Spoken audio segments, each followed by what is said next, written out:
Minutes here. Welcome to the November Psep meeting. Lakiana, I'm one of the co-chairs for the committee. If we can just go around and introduce ourselves. We will start with our steering committee. So starting with Ann and then Vadim. Hello, everyone. Ann Campbell. I'm an alternate co-chair. Thanks for being with us tonight. Hi, everybody. Vadim Mazursky. Thanks for being with us also, and looking forward to hearing from everybody. Can you guys also let folks know what subcommittees you sit on or chair? Yes, I'm on the Settlement Agreement and Policy Subcommittee. Thank you. And I'm on that same committee as well. I attend other subcommittee meetings as a member too. Cool. Let's go with Britt, Yolanda, and then Amy. Sure. Thanks, Lakiana. Good evening, everyone. Britt Masbach, and I'm a member of the Youth Subcommittee with Taji and Alana. Thanks, Britt. My name is Yolanda Salguero, and I'm a member of the Behavioral Health Subcommittee. Good evening, everyone. My name is Amy Anderson. I am the chair of the Behavioral Health Subcommittee. Cool. And then let's go with Taji, Marcia, and Kia. Hello, everyone. Taji Chestnut, he, him. I'm a member of, or I guess one of the co-chairs of the Youth Subcommittee. Thanks for being here tonight. Good evening, everyone. Marcia Perez, I'm the chair of the Racial Equity Subcommittee. Good evening, everyone. My name is Kia Myers-Dugan. Can you guys hear me? Yep. Okay. I'm a new member and I am moonlighting on committees right now, just going to everyone. That's a good strategy right there. Yeah, welcome, Kia. I'm not sure if Alana is on right now, but both of them were just sworn in last Thursday. So they're officially voting members. So we really welcome them and look forward to having them be on our committee. Looks like we got Elliot in the building, so I'll have him introduce himself. Yeah, thanks. And thanks, Theo, for calling me and reminding me it is at 5 and not 5:30. Elliot Young, the junior co-chair to our senior co-chair, Lakiana. Night. Cool. Thanks to the community for being here. We have a number of reports to discuss tonight. We have elections for new leadership. Just appreciate folks spending this time with us. So we're going to go into our subcommittee reports, but most of them have not met this month because Thanksgiving. So we had moved this up. I believe the Behavioral Health Subcommittee did meet though. Is that correct? Say it again? Also met. No, we didn't meet because of the elections, and myself and Marcia are doing a special meeting Thursday to join the Behavioral Health Subcommittee and the Racial Equity Committee to have a discussion with some wonderful people. So make sure you try to come Thursday, like day after tomorrow, the 19th. Thank you. Yeah, so that's what we'll do. We'll just make, if you did meet, you can give us a report on what you did. If you didn't, you can tell us when your upcoming meeting is and what you got going on. We'll turn it over to Taji and Britt on the Youth Subcommittee. Awesome, cool. So the Youth Subcommittee met last week, the 9th after the election. Thankfully, we didn't have to cancel it due to it not being how everyone wanted to be, I guess. We elected new, because of Yolanda's transition to a different subcommittee, we elected new co-chairs, which includes myself and Alana. And then in addition to that, we discussed the outreach plan for new members, also just outreach in general for like different ways we can use the body to the best of its ability. And we have a work session for that this week. Our next meeting is on December 7th, I want to say. Claudia, can you correct me if I'm wrong? Because there's no like the first Monday is the 30th, so we're just going to do the 7th. So it'll be at 4 or 5. So the subcommittee, the youth subcommittee will be on the 7th, and that is from 4 to 5:15. You said there's a work group this week too? Yeah, Yeah. we're also, sorry, go ahead, Taji. No, go ahead, Anna. I was just saying we're finalizing the date right now. I was checking with actually all our members, and then we'll also publicize that, I guess, or get it out somehow. But it's going to be the end of next week. So, yeah. Cool, thank you. Racial Equity Subcommittee, Marcia? Hey everyone, sorry, I'm having some computer difficulties. I actually did not attend the last meeting, so I don't know if, Lakiana, if you have updates that you want to provide, but we did meet in October, and then again, like Ann said, we are having a joint meeting this Thursday, really to discuss and learn more about first responders to officer-involved shootings. Would love to have you there, but I apologize. I did not have a chance to look at all the notes from the last meeting, if any of you attended. Sorry to put you on the spot. Yeah, no. So basically, oh yeah, we didn't have a report back from that. So yeah, what we reviewed was we looked at the Training Advisory Council report. That's TAC, and the chair of that committee council presented on their use of force report that they put together that came out in July. So really, really useful information. And then we also shared a draft recommendation that we are working on, me and Jamari, who's a member of the youth subcommittee, on a community policing recommendation. So we got some feedback on that as well. So those are the two updates as far as that. And it was Sean Campbell who presented. Yeah, what did I say? From, I don't think you mentioned his name. I just wanted to throw that in there. And yeah, I also have helped out with the Racial Equity Subcommittee, and the meeting this Thursday will be really terrific. So we hope that you're able to join us. Thank you for that addition, Ann. Let's move to the Settlement Agreement and Policy Subcommittee with Vadim and Ann. We have a meeting actually tomorrow from 4:30 to 5:30. We're going to be having a presentation by Portland Police Bureau on their annual report of 2019. It's a draft, their draft report. And then also Sean Campbell from the Training Advisory Council is going to talk about he's going to do a presentation on the Public Safety Support Specialist Program at PBB. Hope you join us. Thank you. Thank you for that. We're going to move now to Portland Police Bureau. We keep this section open to give them a chance to update us and the community on any relevant information, projects, things, initiatives that they're working on. And I would also just like to say that I think one of the things that our committee can work on is engaging various folks within PPB, especially when developing our recommendations and seeking input from experts from within the Bureau.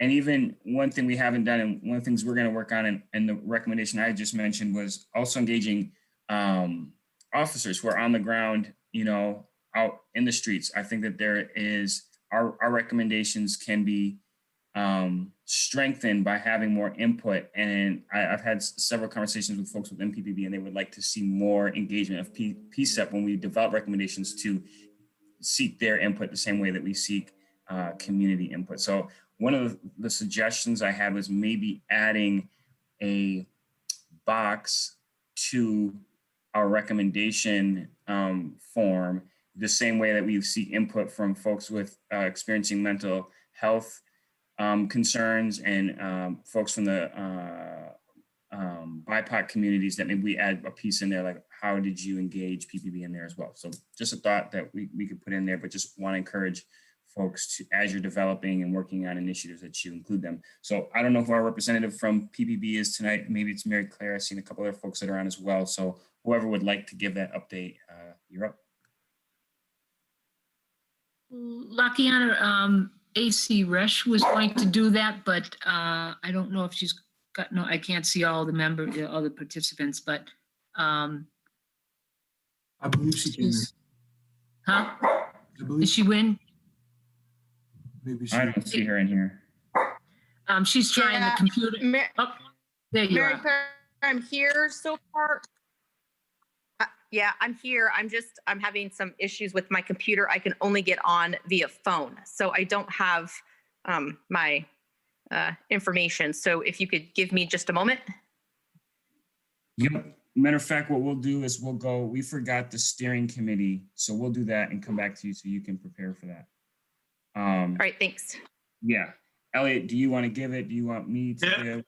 Yeah, we at the steering committee, we talked about a few things. One was about leadership change and how we're going to do that. And I think we're going to get to that on the agenda. So I won't talk a lot about that.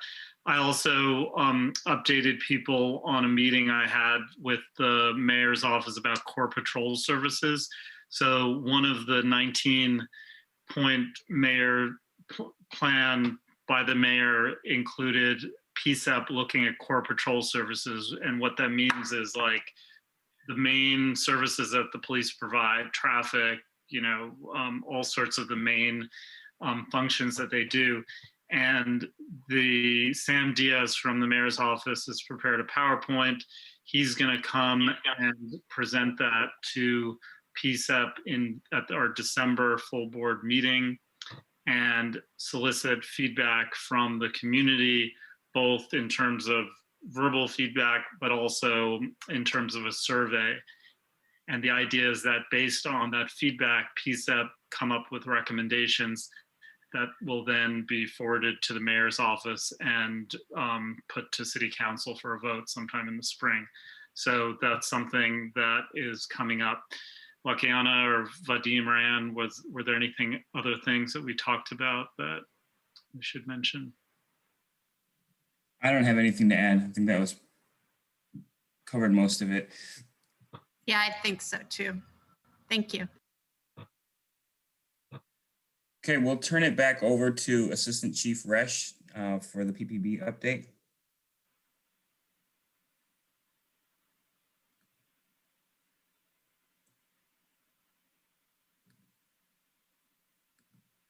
Chief, are you ready? We'll do the Yeah, thanks, Lakiana. I'm still on my phone, so I'll be fairly brief. Just so folks are aware, we are obviously scaling back our. Yeah, can you hear me? Yeah, it was a little spotty. It's good. We can hear you.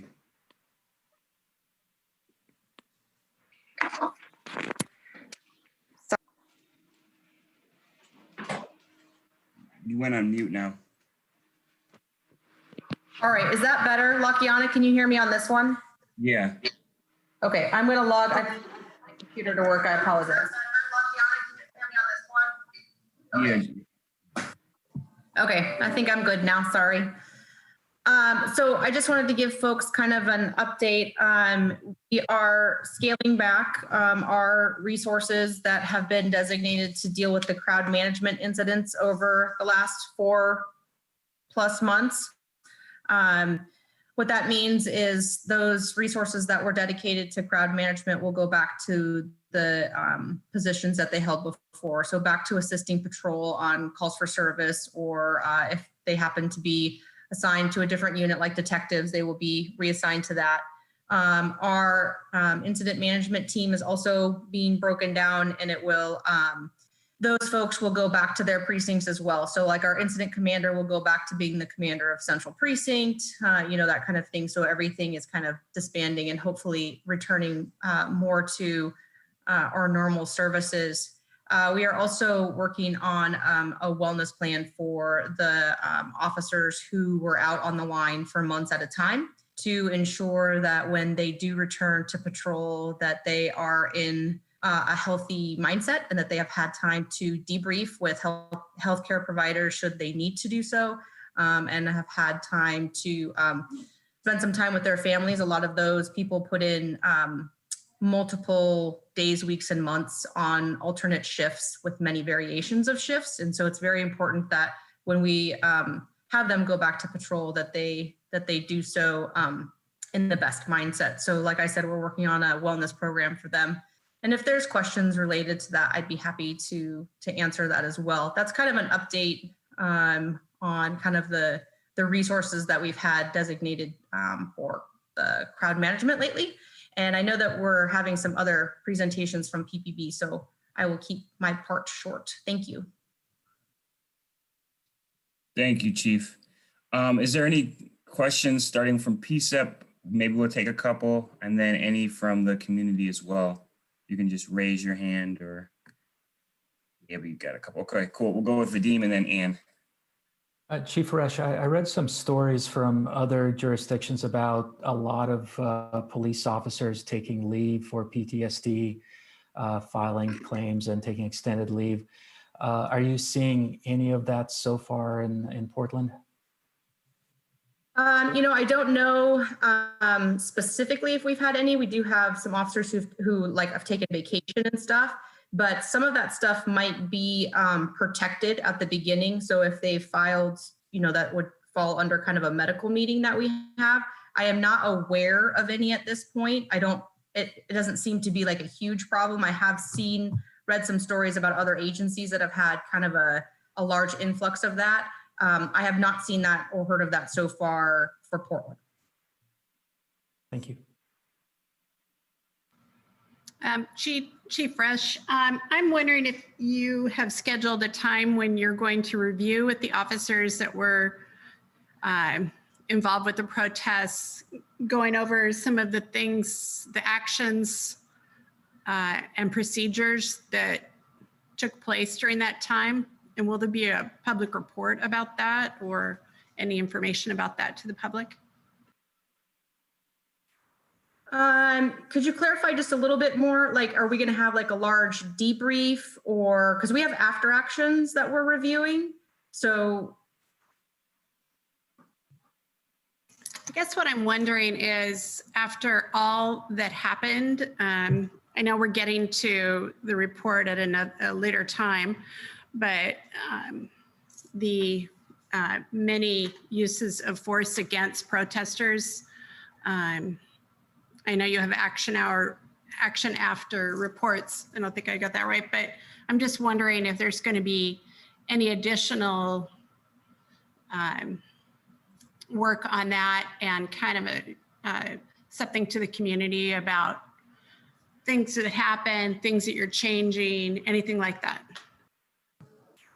Yeah, I mean, I think the plan is to, obviously meet with the incident commanders that were involved and some of the other members of that team to kind of sit down and debrief, what worked well and what didn't, what things do we as a police bureau think need to be modified or changed, and what have we heard either internally and then also from the community. So I think there is the plan to meet as a group, and because obviously with an event that took place over several months, there's obviously going to be some things that need changing and improvement. So yes, there is a plan to do that.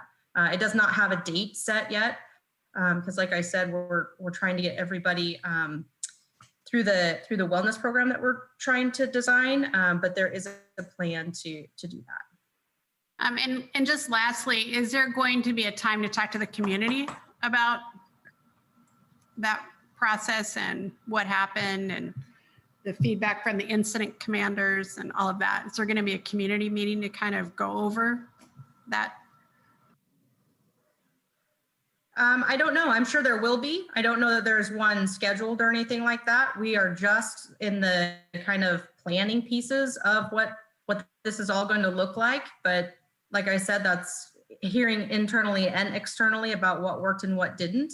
So I'm sure there will be, but I can discuss that with the chief too. Thank you.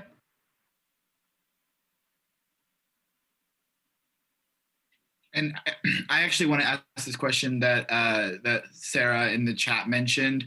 I don't know if she was also planning to ask it out, but I want to make sure we could get to it. I was wondering she was wondering, and I similarly am wondering, what is the projected cost of the wellness program for officers coming off the protest duty, and also where that money will be coming from in the PPP budget, considering the summer budget cuts and the exceeding amount of overtime used during the summer?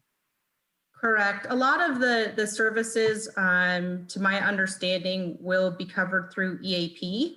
I don't know if there's additional funds that will be needed if that's the case, and it's not. Can you share what EAP stands for? An employee assistance program that is run through the city. Every city employee has access to mental health services, and so I think that we're working with our employee assistance providers. I do know that we have looked at some outside providers and we have are still trying to determine funding, because obviously we don't have additional funds, although I think this is a very important matter. And so it may be, we have to look for the funding. I don't know the cost of it right now, but we're working on it. But I do know that part of it is through the employee assistance program.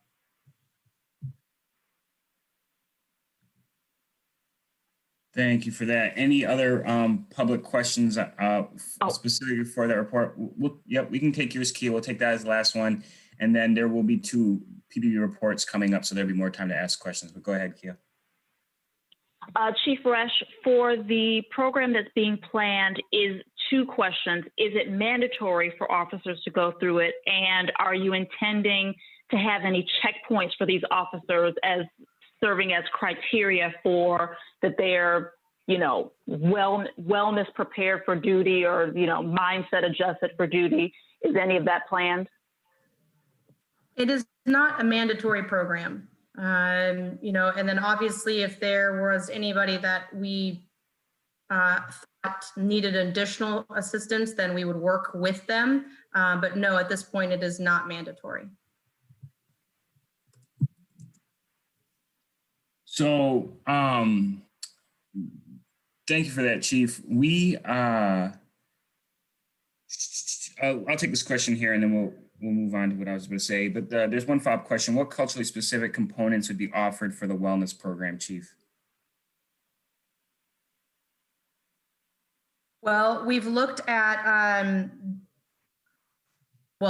various things. And like I said, that we are just in the beginning of this because we've realized that it's important. So I don't have all of the details, but obviously that we have officers from all different backgrounds, and how they deal with things is very different. And so we are looking for different ways that we can engage all of our members. Like I said, it's not mandatory, but we do feel that most people will take advantage of that. But we also know that one answer on how people deal with something and how they may feel comfortable sharing that or going through it is different. So we are looking at that again, working with our employee assistance program partners. Thank you. So Psep steering committee meets with the Training Advisory Council as well as the Citizen Review Committee. And we had our chair meeting this past Monday. And one of the things we discussed was wanting to see a debrief of the summer action, fall protest kind of events that would include community feedback and an overall report back from PPB on lessons learned, changes that they would be willing to take because it was such a protracted series of events that we feel should have some sort of special report.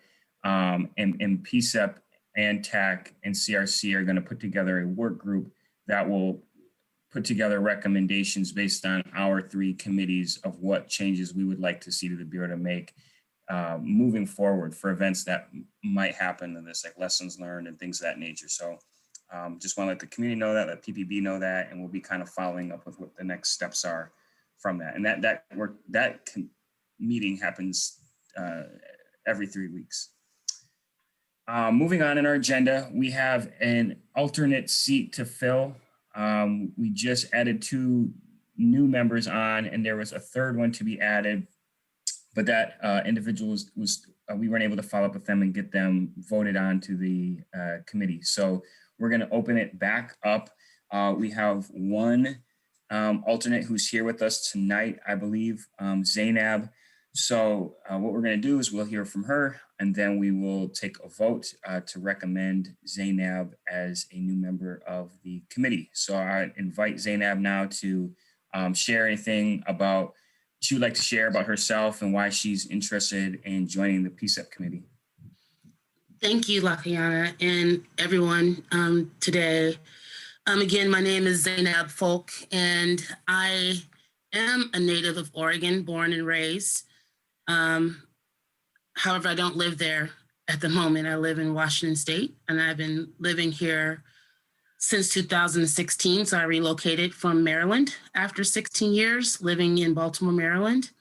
And most of my time and my work and my experience, including volunteering, has been with nonprofit organizations, specifically youth development, as well as the last 10 years was spent in the healthcare industry.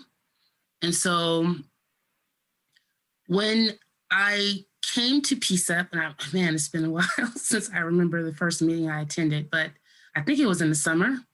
And I was able to get an understanding of what was happening in the community, but I was led there by a community member who I thought was going to present at that meeting, but that didn't happen. And so I continued to come and participate and also go to other, as Kia said, moonlight at other subcommittee meetings just to learn more about Psep.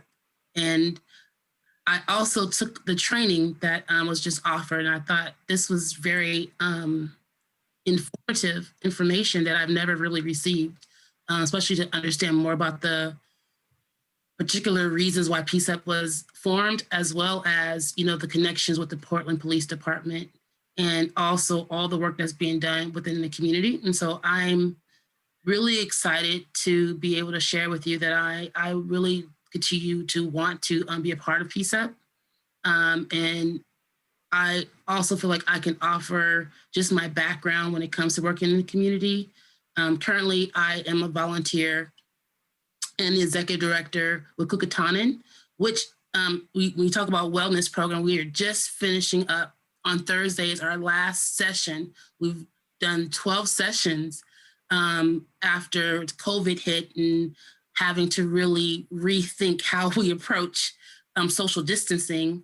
And we offered a wellness program for it was supposed to be for the Black community. Black women showed up. And so that's who we worked with for 12 sessions. And we were working with our volunteers as well as our board to lead these sessions, and included an aspect of working with the continent. So we had a faculty member from Rwanda lead our last two sessions. So it's been one of the things is I'm so excited to say we're almost finished, but it's been a very, the process has been great when it comes to understanding how we can build things like this for the community.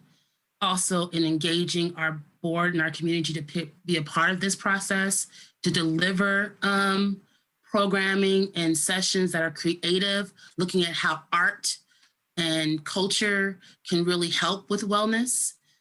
So when the Portland Police Department began to focus on that and using that, I would say culturally specific components is very important, I would just say. And even that, the trauma, the generational trauma that people go through, especially when it comes to policing in itself. And so that's my background, what I've been doing, and why I continue to be interested in the Psep. I'm not sure if you have any other questions, or did I not cover everything that should be covered? No, that was great, Zainab. Really appreciate it. Thank you. So we have two other alternates that aren't here, but as a technicality, you can vote for them as well. So they are Alex and Thabiti. So you have three options: Zainab, Thabiti, or Alex. And what I'd like you to do, if you can just private message Theo, just want to also caution you to make sure that you're private messaging Theo so that your vote stays confidential. And then, yeah, it should only take a few minutes, so I'll just give everybody time. Unless there's any community questions or Psep questions that they would like to ask for Zainab. Yeah, I would like questions if you can. Thanks. Go ahead, Yeah, Elliot. my question was more to Theo about, and Zainab has been a steady participant and presence at Psep, and I think would be a wonderful member. I'm wondering, and I didn't see in the bylaws, but is there anything that would preclude someone who does not live in Portland or Oregon from being a member that you know of? You can live in Portland, you can work in Portland, you can worship in Portland, okay. And you can be a member of the community. So it doesn't specify that you have to live within Portland proper. We have had members in the past who didn't live in Portland proper, but you have to work or worship in Portland. So I don't believe there's anything that would prohibit Zainab. Or consider yourself part of the community. Thank you. Yeah. What was the question? I'm sorry. Was that you, Amy? Oh, sorry. I was going to ask you, what do you envision within Psep? Like, what do you see us improving in our work going forward with the work that you're doing now?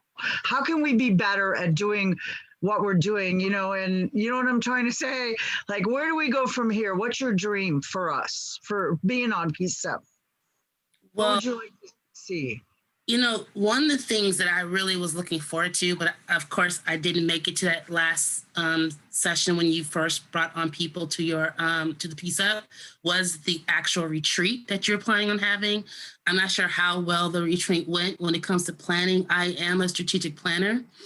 I believe in it, and I recognize that, especially when it comes to setting goals and realistic goals, as well as when you ask, well, what do I envision? I hope COVID has been rough for us, so I'm not sure if it's happened, but I hope to see more alignment with the police officers who are in the community with Psep, coming to share even best practices that they've also have experienced. Because while we're focusing a lot of on the negative pieces, there are also people out there who are doing positive things. And I think that that's important. And then on top of that, working, like you said, I like the wellness piece. I would like to hear more about how officers are being supported when it comes to that, and how they can really look to the community to help with that as well. And so continued engagement with all of the community, not just being inclusive of everyone, even those who may not know about Psep, who can eventually learn through everyone's commitment and engagement. I've learned a lot. I've learned a lot through the training. I've learned a lot through each of you and what you share. When you talk about from summer to now, I could have made a decision not to come any longer, and I didn't stop coming, so that I know that I really enjoy the conversations and hearing, even from those who are not on the Psep Council. I love hearing from everyone and just understanding more. And hopefully we can continue to engage more people to understand and learn and want to be a part of it, either on the council or just volunteer or just being engaged with what's happening. Also, I feel like, because I think I've learned about different terminology too, and how I've been able to use that terminology as I continue to do work in Portland. While Kukatanen is based in Portland, Oregon, I have been volunteering in Portland prior to that and working in Portland when it came to working in the Urban League of Portland when I first came back in 2016. So it's not that I'm unfamiliar, and it's not that I'm unfamiliar with being a part of the other side of protesting, because I was a community activist in Portland. and was a part of the Black United Front. And so when I share this, I'm sharing it from a different perspective because I'm much older now. And I've stepped away from Oregon too. And I've been able to see it from different perspectives, even from Baltimore, Maryland, when the first surgence of the rise of Black Lives Matter was happening, and seeing that happening with the youth and young people. And that's another thing too. I would love to see more young people engaged in this process and learning about this, and also sitting on the council so that they can be trained and groomed to understand their role when it comes to keeping that leak and engagement with policing. I know it's long-winded, but that's what I would say, Amy. Thanks. That is awesome. Thank you so much. You'll be a wonderful addition. Thanks, Amy. Appreciate it. Any community comments before we move to a vote? Lakiana, one community member asked if Zainab was willing to share where she works in Portland or where she worships in Portland. I work with Kukatanen. I've been volunteering with I started off with working with the Urban League of Portland in 2016 when I first transitioned back to the West Coast. And then at that time, I actually began working with Kukatanen. It's we're reframing how we're working because we need to be broader than just dance and drumming. But for 35 plus years, it was dancing and drumming, and with performances across Oregon. And really up until February 29th, 2020, that's what we were doing. We were in Astoria, Oregon, and we were in Hillsborough, and we were delivering services to the Northwest Portland every weekend. Every Saturday, I would drive up to Portland or down to Portland to do these workshops, which were great because it really helped build our team that who's delivering the new real hip hop circles, community healing art training. And so with Kukatanen, while I'm a volunteer, before COVID, I was often in Portland, possibly every weekend. Plus also working another job. So those are the things that I like to do. I enjoy volunteering. I enjoy giving back to my community, especially Portland, because I have an alignment with that fact that I was born and raised in the area. And I've seen a lot of changes in my community that I grew up in. I grew up on Rodney in Northeast Portland, went to school up until high school and attended University of Oregon. So I've often seen changes, especially when it comes to how it affects my community, especially with the gentrification that happened. So believe me when I say, if I could afford to buy a house when I was looking for a house, I would have came back to Portland, but I was priced out by the time that everything happened. So any other questions? Okay, let's move to a vote. So again, you have Zainab. I dropped the other names, the full names in there, but we have Alex and Thabibi. If you can message those to Theo, we will, get a result here in a second.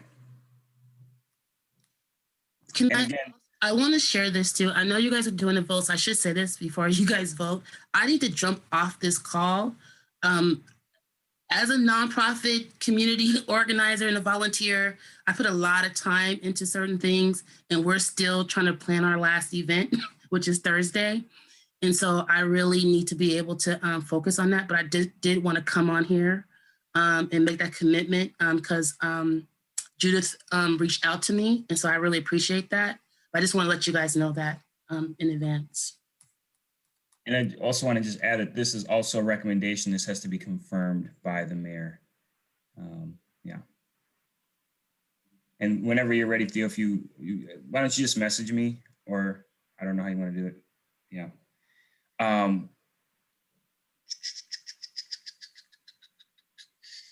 Oh, no, it's not. Okay, yeah, so that's confirmed. Zainab, the Psep committee has recommended you, so congratulations. Thank you for sharing your work and your time with us tonight. Yeah, I know there's a lot of folks who've been supportive of you joining the committee for a while now, so that's awesome to see. So moving on to another. I need to say thank you. I appreciate it, everyone. Thank you so much. Yeah, absolutely. So we have another election tonight. This is for our steering committee. And so we have, if I can just find it here, 4 seats open every November. The 2 co-chair positions, our secretary and our alternate co-chair position. My position has timed out after 2 years, so I can no longer run for steering committee for the co-chair position. So there's been some conversations through email with Psep just about it started at our last steering committee meeting, just trying to navigate and figure out who's running. Do we need to change bylaws? There's probably still going to be a discussion to change bylaws, but we figured it out to a degree that we have enough folks running for the different positions. So I will ask folks in a second to who are running, who want to we'll go through, figure out who's running for what position, give them a chance to speak, give the Psep members a chance to ask questions, and give the community a chance to ask questions. But I want to start by just running through what the positions are. We have 2 documents that kind of do this. We have the Psep bylaws, which is what I'll start with. And then in preparation for this meeting at our last steering committee, the steering committee decided to write up more details about what the positions were, the time commitments and things of that nature. And so I sent a document around to the steering committee, or excuse me, to the Psep as a whole with all of the position descriptions. So I'll read those right after we get done with this part. Let me just pull these up and we'll read through these. So, okay, so bylaws, we have the 4 positions, 2 co-chairs, 1 alternate, 1 secretary. Not a ton of information in the bylaws about it. It says elections will be held annually in November. No member may serve in the same officer position for more than 2 years, which is what I just kind of talked about. Resignation, an elected officer may vacate the position for any reason. The member will continue to participate as a full Psep member. Psep may fill a vacant position by special election. We just did this, I want to say in June or July, when Andrew resigned because he was moving, and we had a special election and elected Elliot to co-chair and filled the vacant alternate position. The last piece of this is duties. Officers will be responsible for conducting Psep meetings. Officers remain voting members of Psep. A presiding officer will be designated at all times. Officers may request the mayor's office provide a culturally responsive facilitator to facilitate Psep meetings. Officers will encourage full and safe participation by everyone, assist in the process of building consensus, and ensure all participants abide by Psep's procedures. The co-chairs, officer, liaison, and project manager will serve as a liaison between Psep members and the city in consultation with a facilitator if there is one, and project manager officers will develop meeting agendas, establish subcommittees if needed, and ensure an efficient advisory process. So that is what is laid out there. And then from the document that I sent around to Psep members, I don't know if it's posted publicly. If it is, if someone could drop it in the chat. If not, I'll just read through. So co-chairs is about a 7 to 12 hour a month commitment. The co-chair's responsibility is to lead the Psep meetings. Starts by organizing monthly meetings with the support of the steering committee. The co-chairs facilitate the monthly meetings, which involves making sure that the meetings run smoothly on both schedule and in process, managing guest presenters, facilitating dialogues between committee members and the community. The co-chairs must strive to be impartial in facilitating committee functions such as discussions, elections, and other such events. Co-chairs must be comfortable managing often tense and difficult discussions where various participants may be upset or fail to follow meeting guidelines at times. The co-chairs work with Psep staff between meetings to coordinate logistics and weigh in on decisions that impact the committee. The Psep co-chairs attend several recurring meetings with the members of other policy advisory bodies, the staff of elected officials and PPB officials.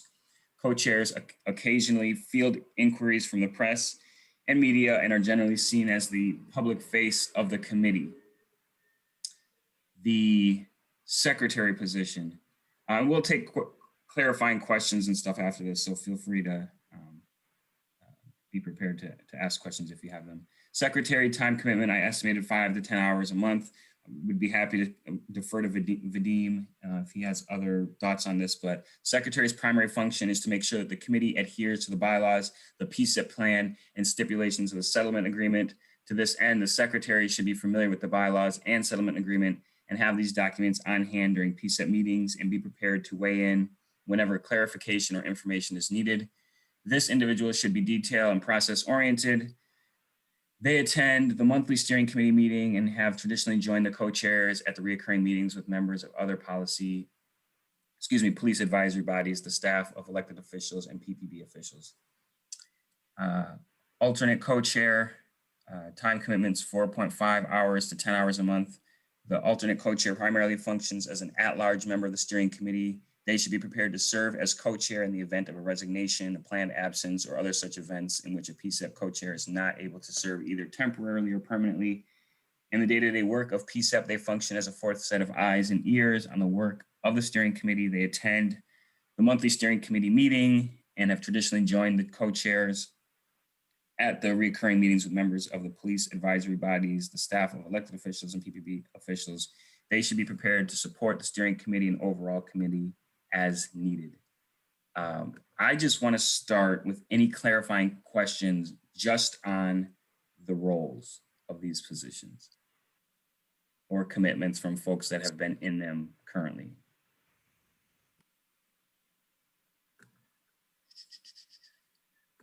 Okay, cool. Looks like we're good on that.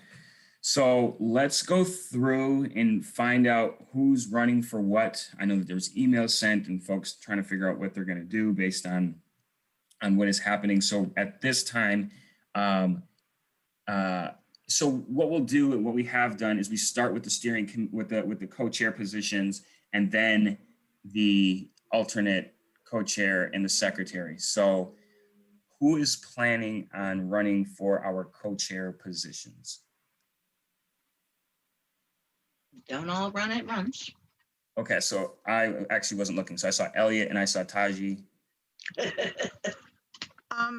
Lakiana, I originally wanted to run for co-chair, but now that Taji has raised up and wants to be co-chair, I'm ecstatic. So I am going to withdraw my desire to do it because I think it's going to a very good candidate who can move our movement forward. So I'm so glad, Taji, you agreed to do this. Thank you.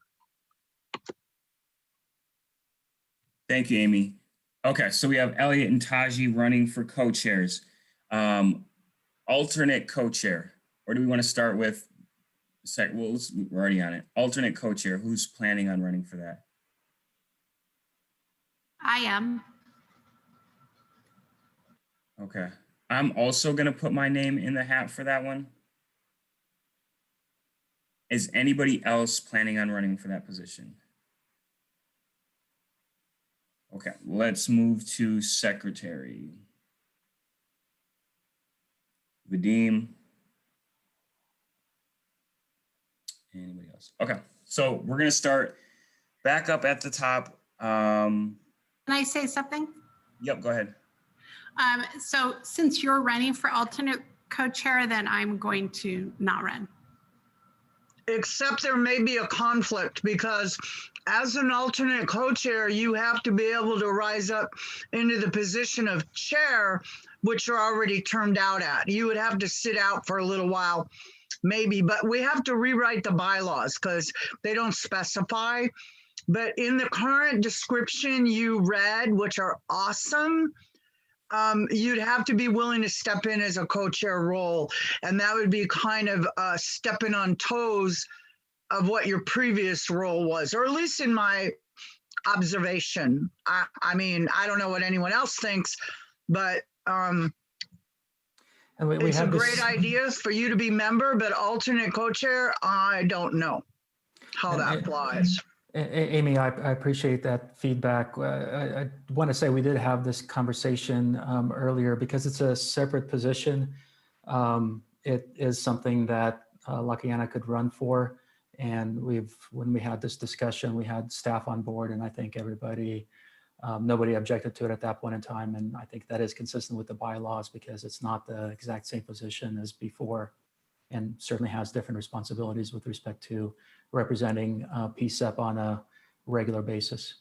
Awesome. Then take us forward, guys. I'm thrilled. Awesome. Theo, were you going to add something?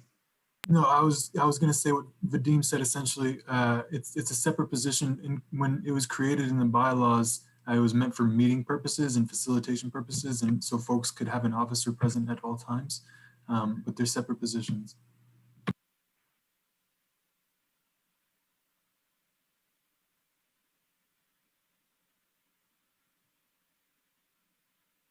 Yeah. Okay. So what we'll do is there any? Well, let's have the steering committee, or let's have the co-chair, folks that are running for co-chair. We'll start with Elliot, if you want to just share a little bit about why you're running, and then we'll go with Taji, and then Vadim, and then me. Sure. Well, I've been serving in the role and think that there's work I would like to continue, and for continuity's sake, would like to continue. I think, as I've stated before, my primary goal on Psep is to channel the needs, desires, and demands of the community through Psep to the City Council, Mayor's Office, and PPP. And I think we're in a crucial moment right now of where we're reimagining the police and where the settlement agreement is still up in the air. And so I would like to continue in my role of pushing that forward and facilitating that conversation. Thank you. Yeah. Oh, yeah. Okay, cool. So in my goal in becoming the co-chair is to usher in transformative justice in Portland. And I think that is an interesting conversation that we're continuing to have within the body, and we've had a lot throughout the summer. And that's really about pushing against a lot of the ways we continuously have thought about policing and public safety, and also working towards prioritizing the voices of Black and Indigenous folks, queer and trans folks, voices of the disability community. And you may be wondering like what that looks like and some of those substantive pieces of it. I wanted to mention specifically a conversation I had at a town hall with Representative Bynum from the state legislature, and she talked about the advocacy work of the deaf and hard of hearing community at the state level to ensure that officers at the state academy were required to receive training on how to understand, interact, and best approach when they're dealing with folks in the deaf and hard of hearing community, and doing it in a nonviolent and restorative manner. And I think that idea was really unheard of, especially for marginalized communities. And I think that is exactly what we need to work towards, and working towards, pushing towards reasoning and looking at both sides, the community and Portland Police Bureau, bringing together those perspectives, creating policy, and advising on directives that don't just work, but are beneficial for the community. And that's why I believe I'm here, and that's why I've continued to stay on Psep since I first started. And I hope to continue to push for that work into the 2020, into 2021, I guess. Thank you, Taji. Just also want to just update that Anne just put in the chat that she'd like to run for secretary. So we'll hear from Vadim, and then we'll hear from Anne, and then I can go as alternate co-chair. So Vadim, go ahead. All right, everybody. It's been a pleasure serving as secretary for the past year. I hope to continue doing that. As you know, I'm sort of a mediating voice, a moderate voice in Psep. And I think I bring that to the table, as Lakiana pointed out. This this position requires a detail and process-oriented person. And so I try to get as much information as possible, and that means getting information from all sides to the best ability as possible. From the votes I've taken, that I try to not only include the community members, but also PPB and other individuals that can help us form the best possible policies. And I think that's very important. And I'm glad to hear that that was reflected today, both from Lakayana and Zenab, and the desire to bring everyone to the table, because the only way we could be successful PCCEP is to have everyone at the table. So even though I think I have not agreed with everybody on every single vote, I hope you understand where I come from on all that. From a personal perspective, I do come here with an immigrant perspective, which I think is very important in Portland. That's a very unique perspective, and certainly an area that PPB deals with extensively and needs to be at the table as well. So anyways, I do appreciate it. I was going to have a little speech about Lakayana and what a wonderful job he's been doing, but I'm glad to hear that he'll be able to continue to do that in a different capacity. So thanks, Lakayana, for all your work, and I'm glad to hear that you're unopposed right now for alternate co-chair, and we'll continue to do that. Thank you. Thank you, Vadim. Let's go to Ann. Thank you. I am a new member of the steering committee. I was elected to be on that in, I believe it was July, and I want to continue to support Psep and the steering committee to amplify the voices of those who have been impacted by violence by Portland Police Bureau and the community. And I want to amplify the voices of all members in our community. I also think that my background in mediation is helpful, as well as my long history in service in public service. Thank you. Thank you, Ann. And I guess I'll just introduce myself here. Yeah, I want to serve in the co-chair, or excuse me, the alternate co-chair position, and be able to help transition the committee to new leadership, bring the experience that I've had for 2 years in leading the committee, be able to support the rest of the work, and also continue the work that's ongoing. There's several things that we've been working on with other committees that I would like to continue to serve in, continue to bring voices of youth in various communities to the table, and continue to be a mediator between the different sides. I think this is it's a really challenging position, especially as a Black man, to be on a committee that you have to make this be a bridge, right, between two communities that have very long historical differences and trauma involved in it. And I think I bring a lot to the table in that respect, and would like to continue to serve.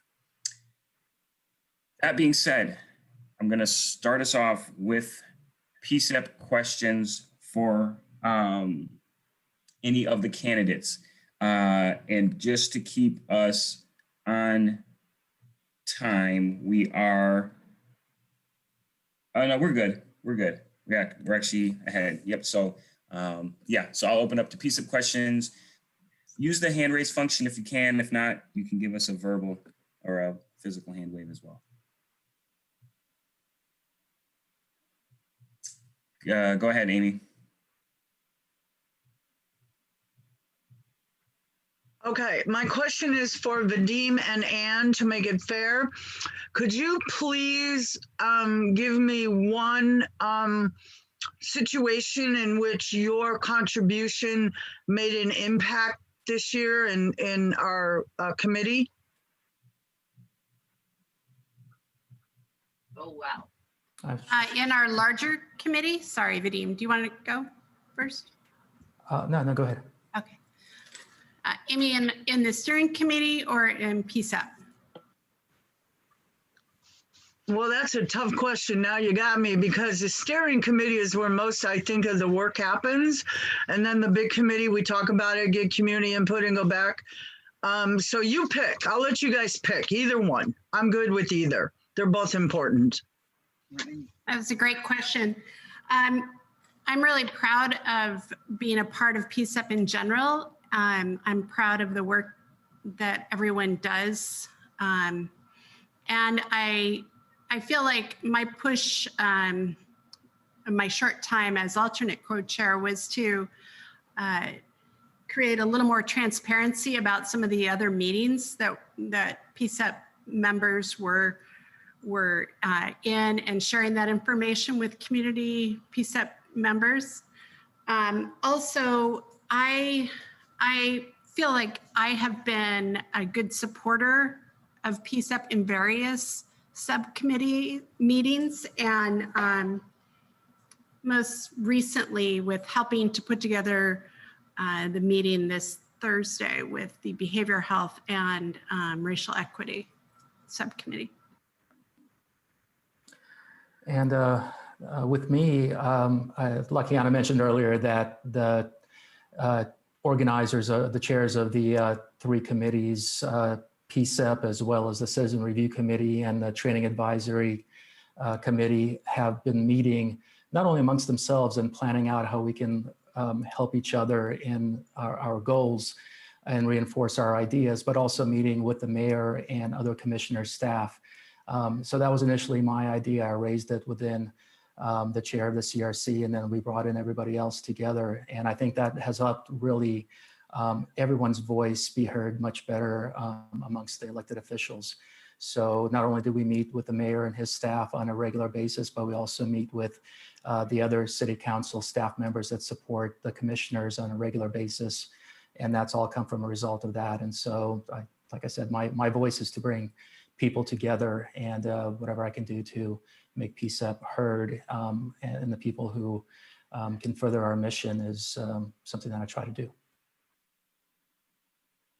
Thank you for that. Let's go to Yolanda.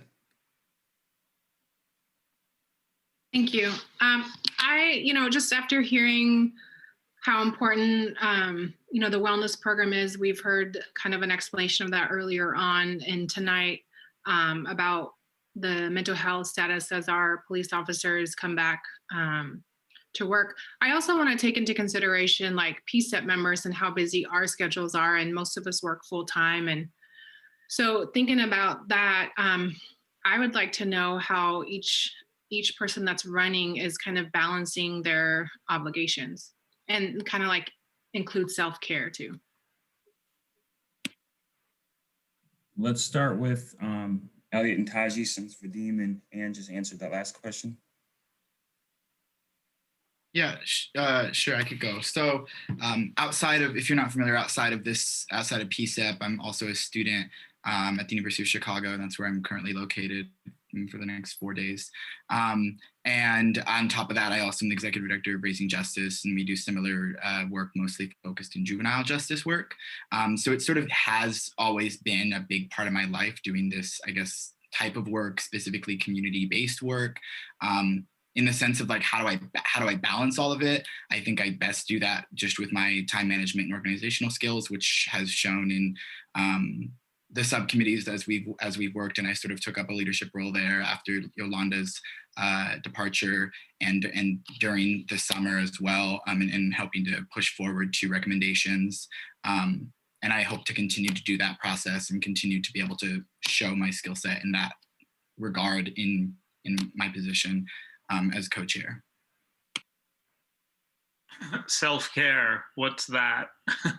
I remember they asked me at the interview for Psep about self-care, and I thought, would I even be applying for this if I understood anything about self-care? So yes, being a father, being a full-time teacher, trying to do academic work, activism, and be a good partner and do this work is extremely trying. And the only thing I could say is that during the time that I'm doing this, I'm making a sacrifice and commitment, and not doing other things as well. And I don't intend to be doing this forever. In fact, 2 years would be my outward limit. So I want to give it my all while I'm doing it. But I think it is, it's especially since the summer, it's been very stressful, and I feel stretched thin, and but I feel like I could still commit to it for the time being, at least for another year. But thanks for asking that question.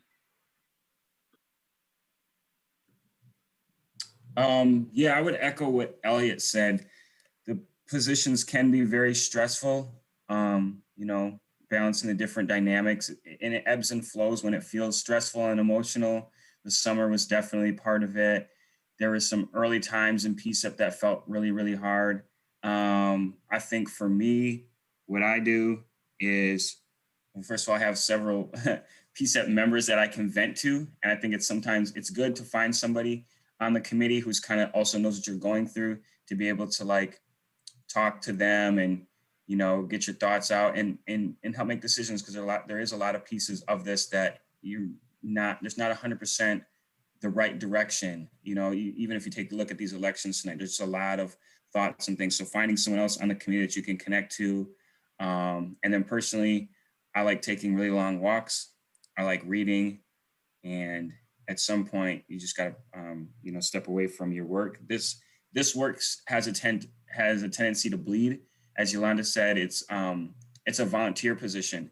And sometimes it does start taking up other pieces of your work, especially if your other work is also very similar to this. Sometimes it gets confusing. But I would just say, for folks that are on here, finding someone on the committee that you can talk to that can help you talk through decisions or things that are frustrating, because it just is. And then finding that self-care. So that's what I do. We'll go with Vadim and then Ann. For me, it's a lot of coffee. I've had a really long day today, and you need something to keep you going. But another thing that keeps me going is really the importance of our work, and I don't take that for granted one little bit. We talk about policies and we talk about visions and grand scheme of things, but when it comes down to it, really what we help the city do results in people's lives being better, or hopefully people surviving where otherwise they might not. It troubles me that the murder rate is going up and the hard crime rate is going up right now. Those sort of things keep me going, because it is very important. Any small thing we can do here to improve the system will result in someone out there perhaps living that wouldn't otherwise. So, no matter how much time it takes or what you put in, I think it's important to do the best that you can here. And I think we are an amazing group of people. I mean, when I first joined Psep, I don't know what the time requirement was, like 4 hours a month or something like that. It's not even close to that. Even the 5 to 10 hours is not really close to that, if you do the job well. But knowing how important it is, and knowing that there's a lot of good people that are all trying their best to improve everything and do better for the city of Portland, really helps keep you going. And I would echo a lot of what has been said. I really feel that this work is very, very important. Since I had gotten onto the alternate co-chair position, there is a lot of meetings, there's a lot of outreach and collaboration with other groups in the city. And I think it's all very important. As many of you may know, I retired from public service after a 33-year career in education, and I do other volunteer work, and I'm able to balance my time because I'm not working per se. And I also am very involved in exercising and talking with friends to kind of debrief. And I'm really honored to be working with this group and doing this good work for our community. Thank you. I know, Ann, Amy, you have your hand up, but you did ask a question already, and I do want to be cognizant of time and open it up to community questions. No, that was a mistake. I thought I withdrew it. Sorry, I didn't even see it. No, I don't have a question. I'm good. Okay. Perfect. Yeah. Okay. I hate having to curtail questions like that. Let's open it up to community questions. If folks have comments, questions to any of the committee members who are running, again, it's Taji, Elliot for co-chair, me for alternate co-chair, and then Ann and Vadim are running for the secretary seat. Any questions from the community?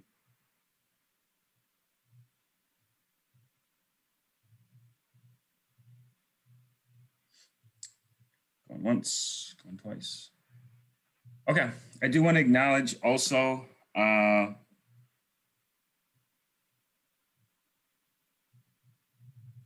sorry, I'm just reading some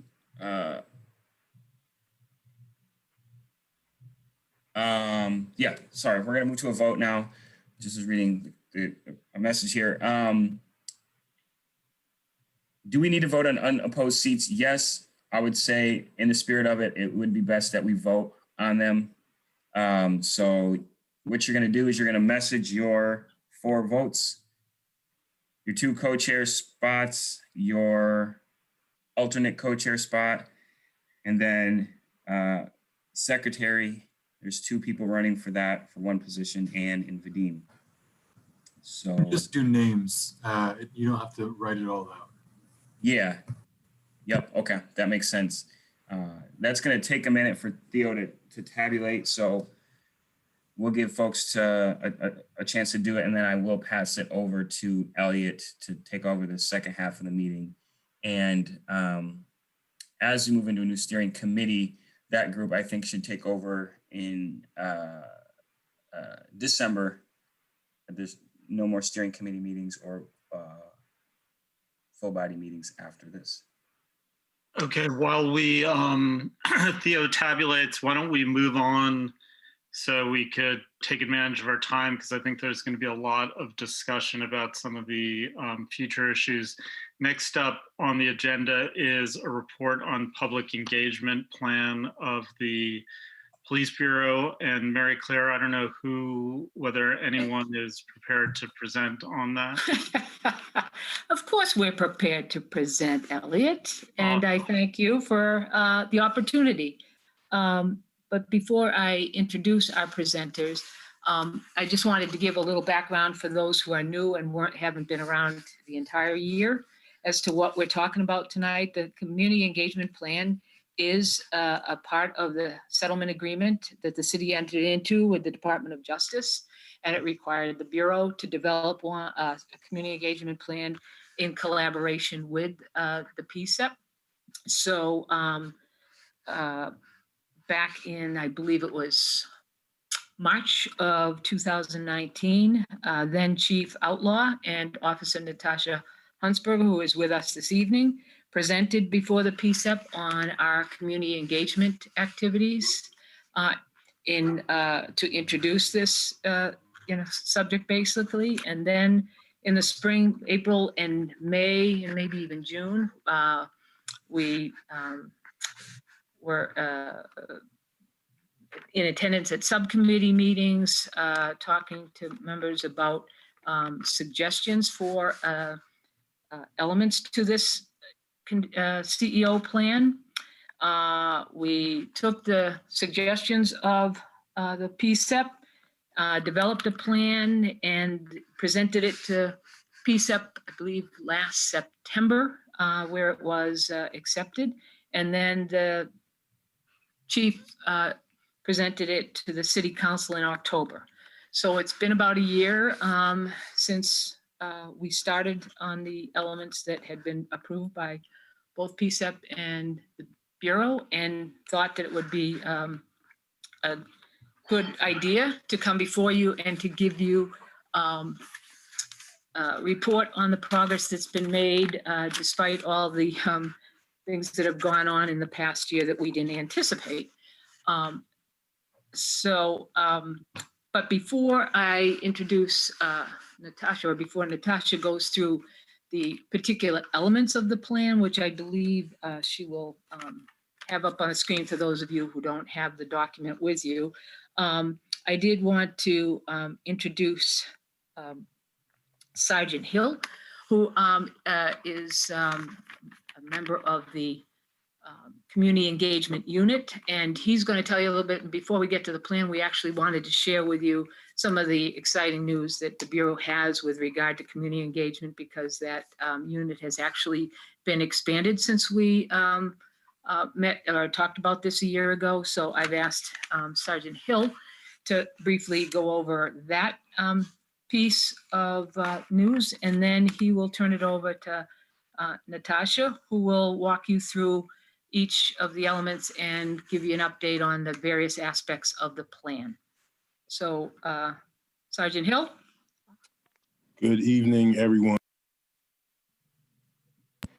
Sergeant Hill, I've been with the Portland Police Bureau for almost 7 years. I was selected to be a part of the very new community engagement team. Just a quick little bit of my background. Before I was even a police officer, my wife and I have been and still are youth pastors in the city at a very diverse church within the city, and we've done a lot of community work. Also worked at SEI for a few years, and then I transferred to POIC in the under the City of Portland, the street level gang outreach team. And after about 1.5 years there, I finally got the call back from Portland Police Bureau, and I have been working as a police officer ever since. I promoted to sergeant about 1.5 years ago now. And I've just been really blessed and fortunate to stay in the community. And I'm in a position now where since the community kind of knew me beforehand, in addition to all that, coaching football at Jefferson High School for a little over 7 years. And I've just always been around. And my wife's family is from here. And so just being in this position now, just fortunate to be a part of this unit. I did have to do an inter-bureau application, if you will, and apply and kind of express myself and why I felt like I was the best fit for this job. But the unit was expanded. Our current Chief Lavelle, who was a lieutenant then, was a lieutenant here, and he and Natasha Hunsberger did an incredible job with what they had. But as he became the chief and things kind of evolved over this past year, he saw a need to expand the unit for what they could. It wasn't very much, but it was more than what was there before. So we are very, very new. It's been about 2 months. I'm trying to catch up with everything that Natasha knows. She will share her expertise in a minute. But it is myself as a sergeant, and I have 4 officers that work with me, all very diverse. And including myself, there's another African-American officer, Jakari Jackson. There is a officer from the Russian Slavic community, Adi Ramik. There's also an officer from the Hispanic community, David Ramos. And then we have an officer that represents the Asian community with Officer Stephen Lai. And basically, again, we're a very new unit, but we are trying to glean as much information as we can from what was already established and the meaningful work that Natasha and Chief Lavelle had already kind of put in place. And we were just trying to kind of like learn what the framework is and kind of build upon that. And so like regarding public involvement, communication, access, and training, like for us, we're very new, but we have been going out. We actually had a chance to, we've been reaching a lot of community members that just kind of want transparency and just kind of want to know like what we do, or is there a difference between what actually goes on in the police bureau and what is portrayed on TV, and just kind of like reaching folks where they're at. We've done several community events already. The very last one we did was a pumpkin giveaway for Halloween, and it was in the parking lot of Home Depot at Mall 205. Over 600 families came out. We gave away every single pumpkin that was donated. We had a lot of community volunteers come out. There were other companies that came out and donated school supplies, Halloween candy for the kids, a vast amount of just different things. Home Depot worked with us, and it was a beautiful event. We worked very close with the Sunshine Division, constantly giving out food boxes. Anybody that comes to us or just says that there's a need. In addition to food boxes, the Shop with a Cop is very much still alive, and so we're constantly taking families out and doing that. So we've kind of encompassed a lot of work that was already being done, but we have the chance to do some intensive exterior work that really represents the bureau in a much needed light right now. We're just trying to find ways to reach folks. I'm all about community all the time, so it was a great opportunity. It's been humbling for me, but then we started thinking, well, how can we change the lens of what's going on like inter-bureau, right? Because you can't have community engagement that's only outward, and then the folks that you work with or that you used to work with never see you anymore because you're in a different unit now. And so we try to still go to precincts. We have done plenty of precinct roll calls just on various shifts, letting folks know what we do, what we're here for, as we're continuing to build to form like a formal infrastructure to work from the inside out. And we also respond to police calls that are going on in the city, kind of like beyond the call. I'm currently trying to draft the SOP for this position, which I'm about halfway through, but the beyond the call aspect kind of services the community within the police bureau, meaning the officers, the boots on the ground. And so those wraparound services that folks need, and that police, we feel, this unit, the bureau feels that we could, we're always trying to evolve and improve. So we feel like we could do better in that area too. And so we may respond to a hot call, and there may be some family members that are injured or displaced, and some kid has seen some trauma or whatever. So instead of just making sure the person that's affected has gotten what they need as far as medical attention and write a report, now those officers can come to us and say, hey, well, there was a kid there who was fine physically, but they could use a little extra, or maybe they're, it seemed like they didn't really have any clothing or anything like that. We can go back after the fact and kind of provide that and offer, we never force anything, but offer resources to the family as far as getting the kids clothing or a meal or a hot meal, or just offer our resources as far as counseling services. Not that we are counselors, but just offer counseling services through different organizations that are already doing great work as far as that. So again, we are still building. We are very much still trying to get things organized, but these officers are willing to do whatever it takes. And I'm just grateful to be a part of a unit like this. It's very, very unique. And so the plan long term is to hopefully build a model that we can eventually share statewide, and maybe even a national model if we can really get things to where we want them. So we have a lot of great support from our command staff. I send them weekly updates of what we do, and also in our community engagement app here that we have, each officer is responsible for updating the contacts they've had for folks that anybody that has anything to say, anybody that wants to talk about anything, any community events that they would like officers to just come out and like shake hands or just talk, have those tough conversations, peel some scabs off some stuff that has gone on, and just really just talk. There's no agenda. There's no us versus them. There's no, it's really just talking and trying to rebuild relationships through meaningful interactions and community engagement. And so I'm sure there was probably a question or two. I haven't been looking, but my phone is very small. And so, but I thought I saw something in the chat. But that is, in a nutshell, is as condensed as I can. That is kind of a description of the unit. Yeah, thank you, Sergeant Hill. There was one question I had. You mentioned some acronyms, SEI at the beginning. What is SEI? Did I get that right? So it's a nonprofit here in the city. It's been around for a long, long time. One of the co-founders was Tony Hobson Sr., but it's Self-Enhancement Incorporated. Okay. It's a nonprofit organization, and they pretty much just they're just a community organization who has been around for a long time, just advocating for kids in the classroom and outside of the classroom. Okay. Well. Thank you very much. So I think Natasha's going to go, and maybe we'll do both of them and then take comments and questions. Natasha. Gotcha. Well, good evening, everyone. I hope you're all doing well. Before I start, I hope you and your family, your loved ones, and your communities are staying healthy and safe and gradually recovering from a very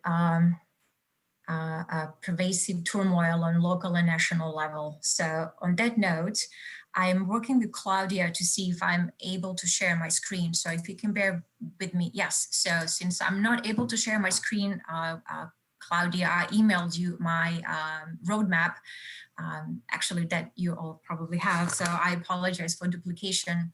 And I believe it's would be the other attachment, Claudia, but there were two. But while we are working on this, there it is. Thank you so much.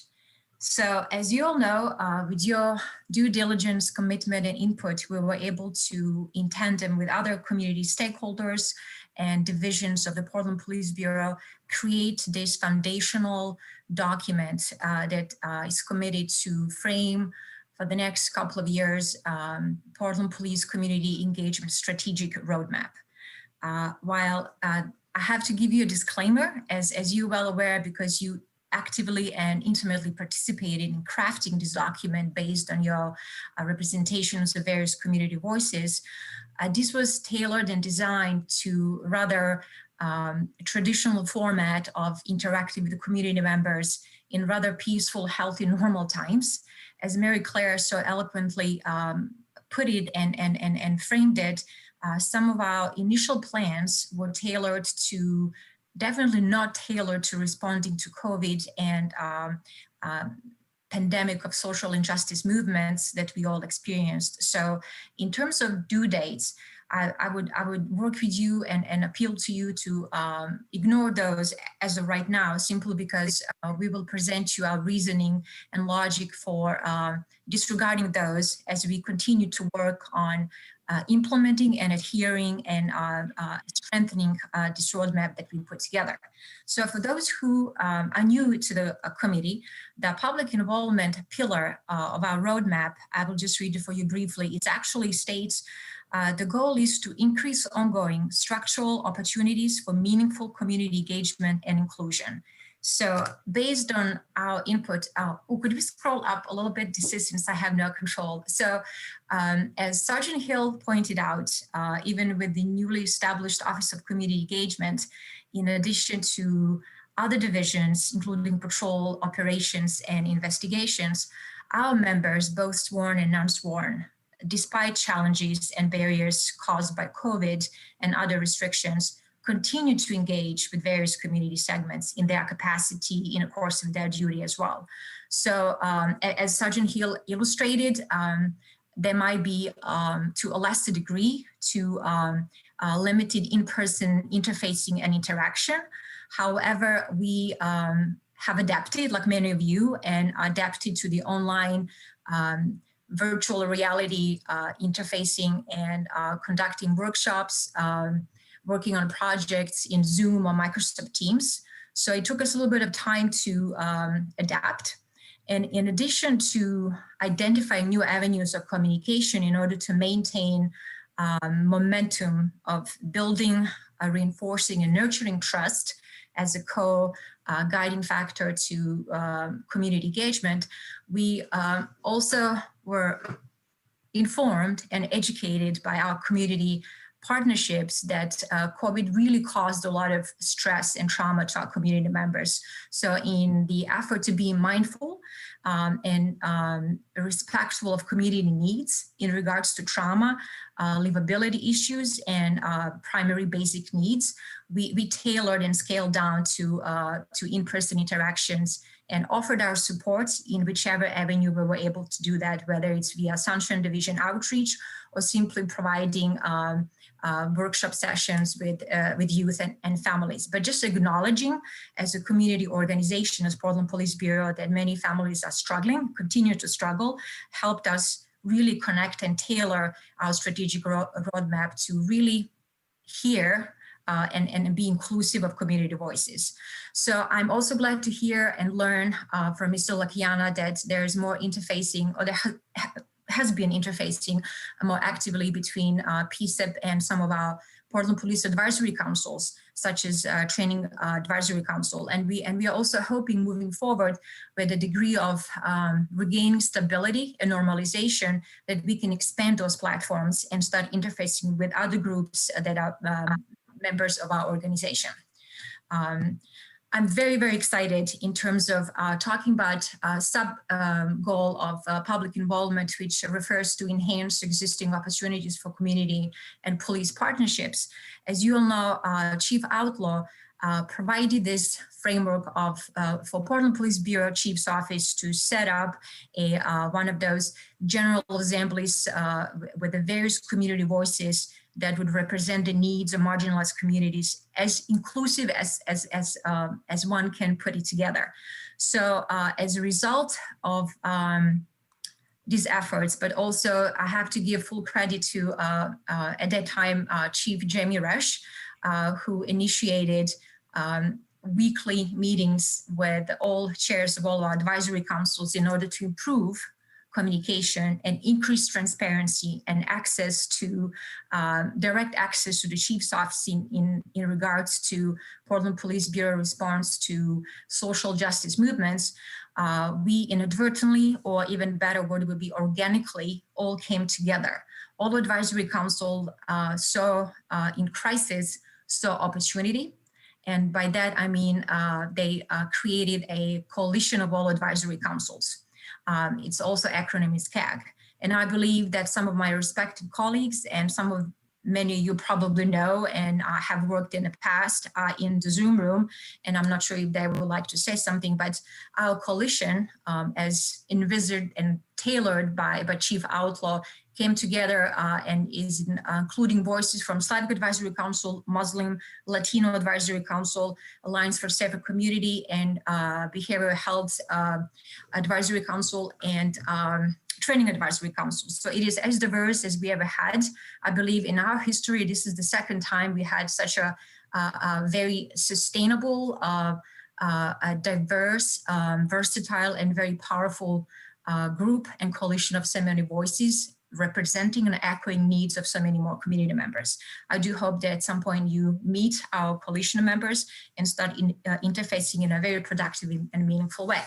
So I'm also aware that on a citywide level, taking ownership and first leadership by Psep and then mayor's office, there's been discussions and efforts to start a very innovative yet very prevalent and old in peace building processes, a concept and initiative of truth and reconciliation program. And I do believe that all of you would agree that no better time in our history of our city and our community to have such an endeavor unfolding and taking place when a community is hurting and there's a lot of grievances and collective trauma and pain. So it is my understanding that those conversations are in place and that Psep plays a vital role, and that we as Portland Police Bureau will partake in those discussions under the premise of shared responsibility and shared interest, not solely to be the driving agency behind this endeavor. I'm also very pleased and delighted to let you know that after about 2 years of conversations and learning about community needs, community gaps, and community grievances, we came together with the immense support of Latina feminist, Ms. Marta Guembes, and I believe that she's in our audience. We came back together with our Latino Advisory Council in I believe May or June of this year, and I apologize, it was the time of COVID and disruption of our operations. Ms. Marta Guembes and Chief Chuck Lavelle and myself, we established a Latino Advisory Council, and I do believe that at this point, which is November, we have a very strong, thriving, a very diverse and very rich, culturally diverse Latino Council of about 15 members representing Central and South America. And at some point, I also do hope that you get to meet them and learn from them and work jointly to address the needs and voices of our Latino immigrant and undocumented communities. I believe that Sergeant Schmautz, a Portland Police Sergeant, is here to present on the development and progress regarding Youth Advisory Council. I'll pass the mic to Sergeant Schmautz. Hi. I know many of you.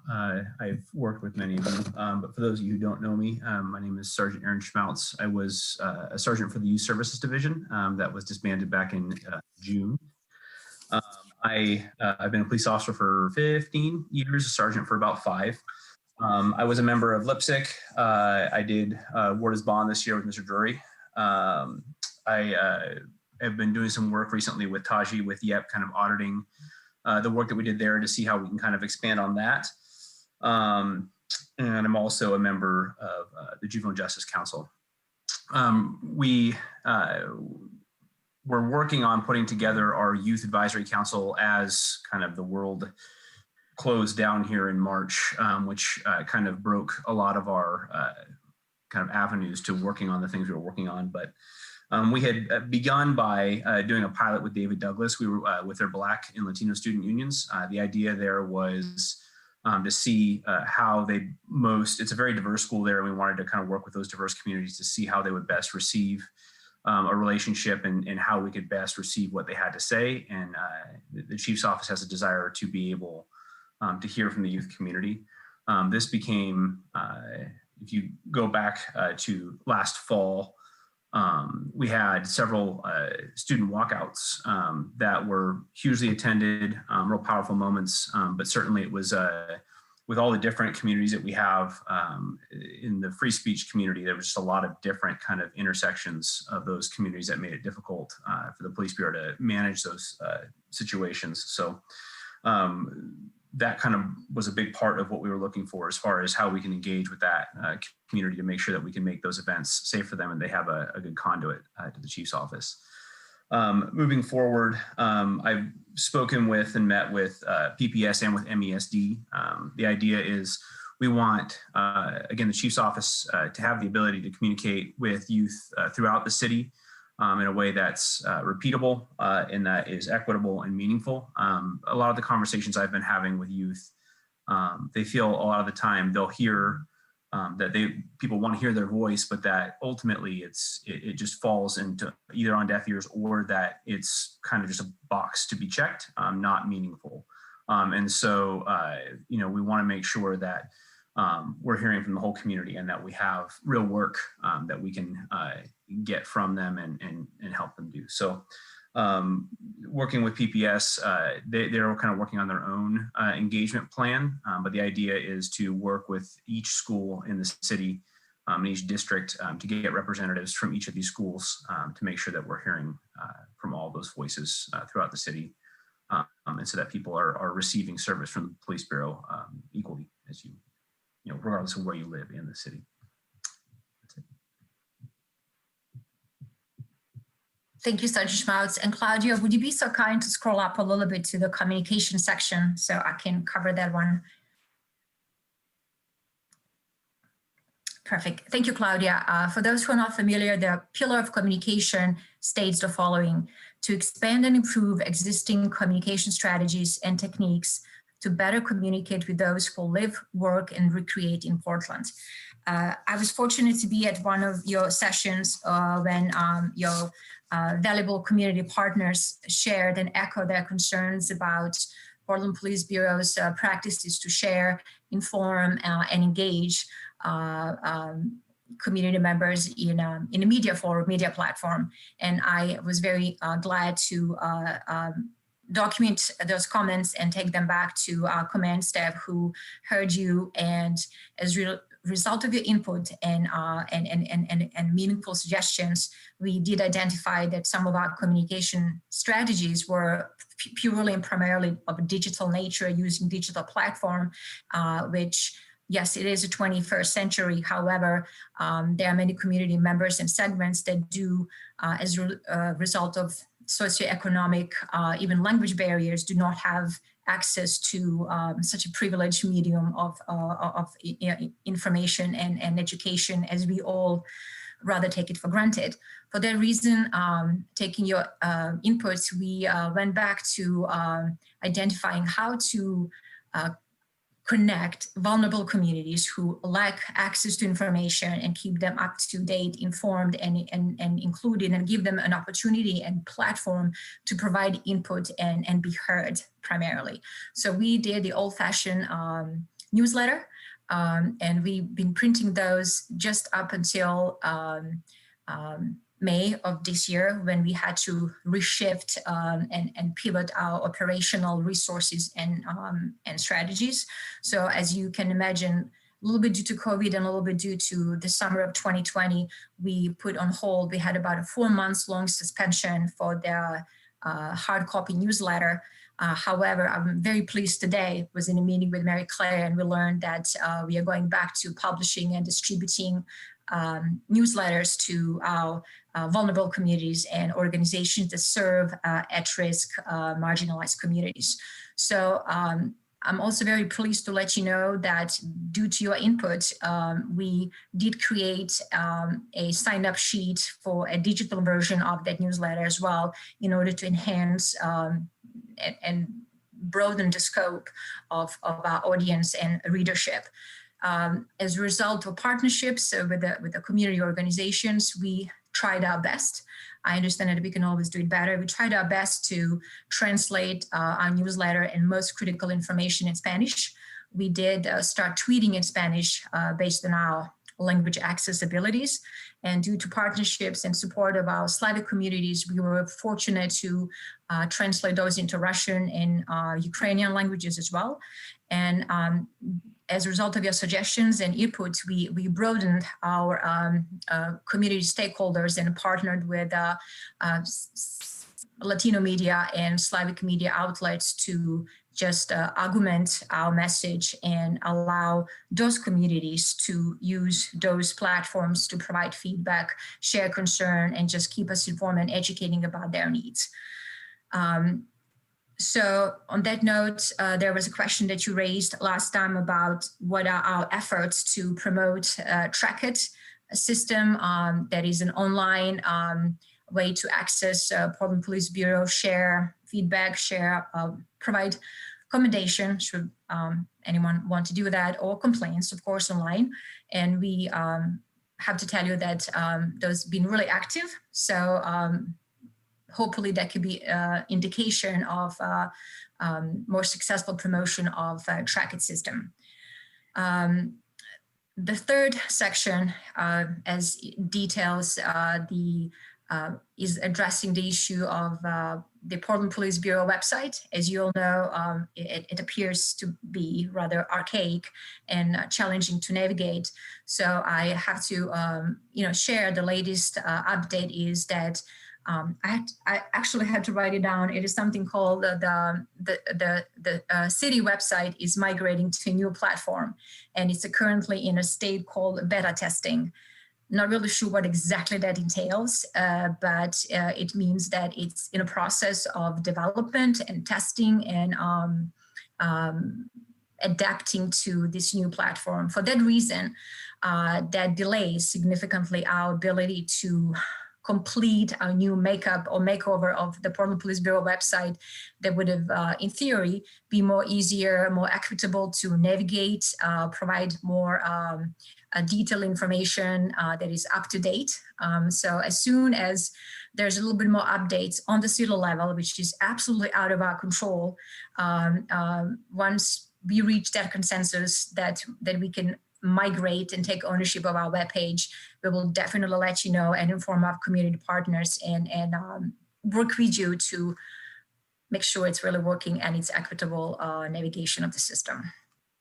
And I believe, so the access pillar of our strategic plan refers to ensure accessibility to the Bureau for all communities, including those with limited English proficiencies or physical challenges. In addition to all of these pillars, this one is really particularly very dear to me, and I believe that my dear colleague, Ms. Ashley Lancaster, she's our newly appointed policy director. She's in the audience with us, working with Psep and learning about issues and perceptions and challenges. How does a police agency overcome such a significant barrier as a cultural barrier and linguistic barrier? I'm very pleased to let you know that we took back your concerns and those of our community partners, and we developed an internal work group comprised of various stakeholders from various divisions and skill sets, simply to enhance and augment our efforts to deliver as most equitable, inclusive, and holistic and comprehensive language access program a police agency can do. What we have done so far is identified we conducted an internal assessment, needs assessment of Portland Police Bureau. I believe this is our first survey, to the best of my knowledge, and I've been an officer for 14 years, that we conducted a survey to gauge and scope internal demographic of bilingual and multilingual members. I do believe that our initial plan reference to police officers only, but as a part of growth and learning and inclusion, we extended the survey to include all of our members. As you all know, Portland Police Bureau has professional staff who are bilingual and multicultural. We have victim special agents who work in sexual assault, human trafficking, and domestic violence units, who all have diverse backgrounds and invaluable language assets. So I'm very pleased to let you know that Monday of this week, I believe that was actually yesterday, never mind. We completed a survey, and Ashley and I will now go into mining the content of survey. What they will do is help us understand what is our demographic in order to support our bilingual and multilingual members, and identify how can we connect them with community groups that come from similar backgrounds, actually same cultural and linguistic backgrounds, simply to connect those marginalized communities to be more integrated and have a pathway to address needs, concerns, grievances, and gaps. Natasha, I just want to do a time check here because we had on the schedule this section up to 6:50 and we're at 6:50. So how much more time for your presentation? Because we also want to get public comment. Perfect. I can go to training division because I think that's a very, yeah, if you could just be succinct because we want to leave time. Absolutely. Yes. We have another report after this. Thank you, Elliot, for a time check. So as you can read all of this, most of our training pillars are very self-integrated.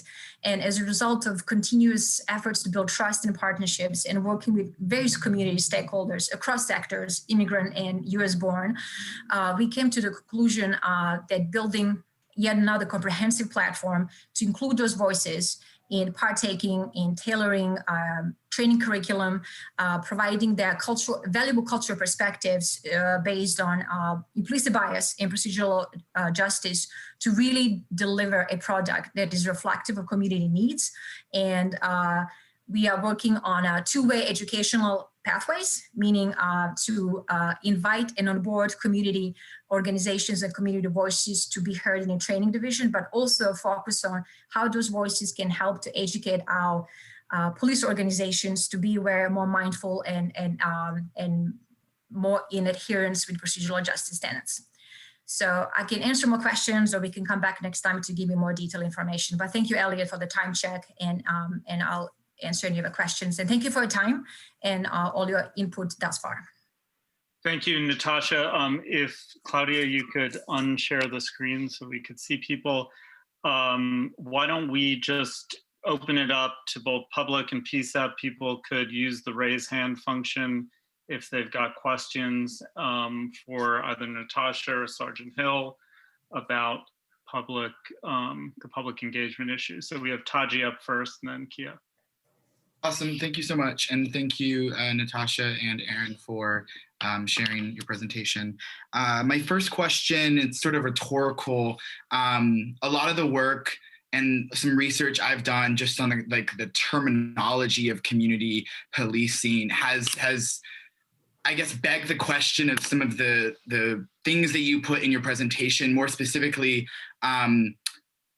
outreach efforts that were given to the advisory council implementation process for the youth advisory council and for the Latinx advisory council. I'm just wondering, generally speaking, you mentioned one specific person who I guess requested a Latinx advisory council, and then Sergeant Schmatz mentioned outreach to PPS and MESD. Our body, our committee voted back in, I want to say, July or August against establishing any new advisory councils until there was evaluations done. I know you mentioned, or I believe someone mentioned or acknowledged that our desire to see evaluations of the advisory councils. And then I just saw the response tonight from PPB in regards to that recommendation in specific. In that, it didn't really say that whether or not those evaluations would happen or if they're going to just happen in tandem with the establishment of new advisory councils. And the reason I guess the question that could end the comment I had was just really about intentionality in calling this work community engaged policing, when I didn't hear anything around, mental health training that's occurring, implicit bias training that's occurring, racial equity training that's occurring. None of that was addressed. And there wasn't much addressed to the protests and in relation to some of this work, because I know that community engagement work can be ever changing and you know, it sort of has to be with the times. And I know this work's been going on a long time, so it might be hard to get all of it encapsulated into a presentation or into a report. So those are my general thoughts. Thank you. Natasha, do you want to respond? Oh, thank you, Elliot. I wasn't sure of my time. I'll be very brief and mindful of your time. And thank you, Taji, for your constructive input and sharing your concerns. I'm very pleased to let you know that our efforts building Latino Council were not driven or instigated by a single person's request or demand. Those were rather very organic, long-term planting the seed. It just happened that Taji, sometimes people walk into your life and there's a momentum, there's a community grievance or community event that just promotes and requests that those organic efforts be a little bit more expedited. And that's how we came to fruition with a Latino Advisory Council. And Latino Advisory Council, Taji, I have to tell you, even before I moved to America, Hispanic Advisory Council was in place in 2000, right? So there's a long history of involvement, but also disconnect. And I'm glad that you mentioned mental health conversations. I wish I had more time to expand on those, but all of the tenets that you mentioned are actually integrated in foundational work of all of these advisory groups. I only had enough time to mention the kind of a logistical infrastructure, but now when we have those that infrastructure in place, we're going to address all of the issues that you mentioned. So thank you. Okay, Kia. Thank you, Natasha and Sergeant Hill and Sergeant Schmaltz for your presentations. I have two questions for Sergeant Hill. So for the intra-bureau work that you're doing with other police officers, sharing what you're doing, what the community engaged unit is doing, are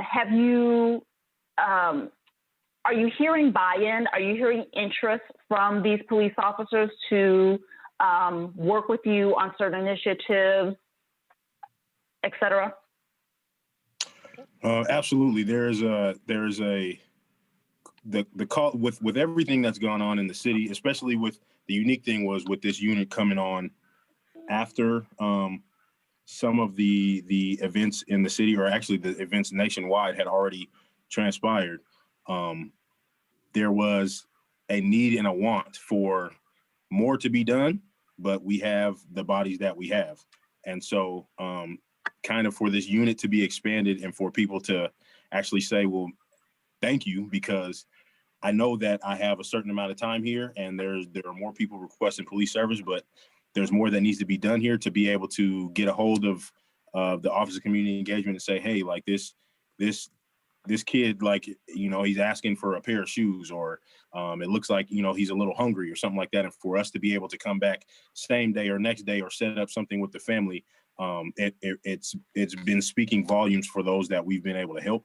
And so there has been a lot of buy-in from just people thanking, like bureau members thanking us for just being there to offer additional support and still be police officers, but kind of like humanizing the efforts that are going forth. And so it's actually been kind of refreshing. It's only been a few short months, but it's been refreshing to be up here, to be able to do it.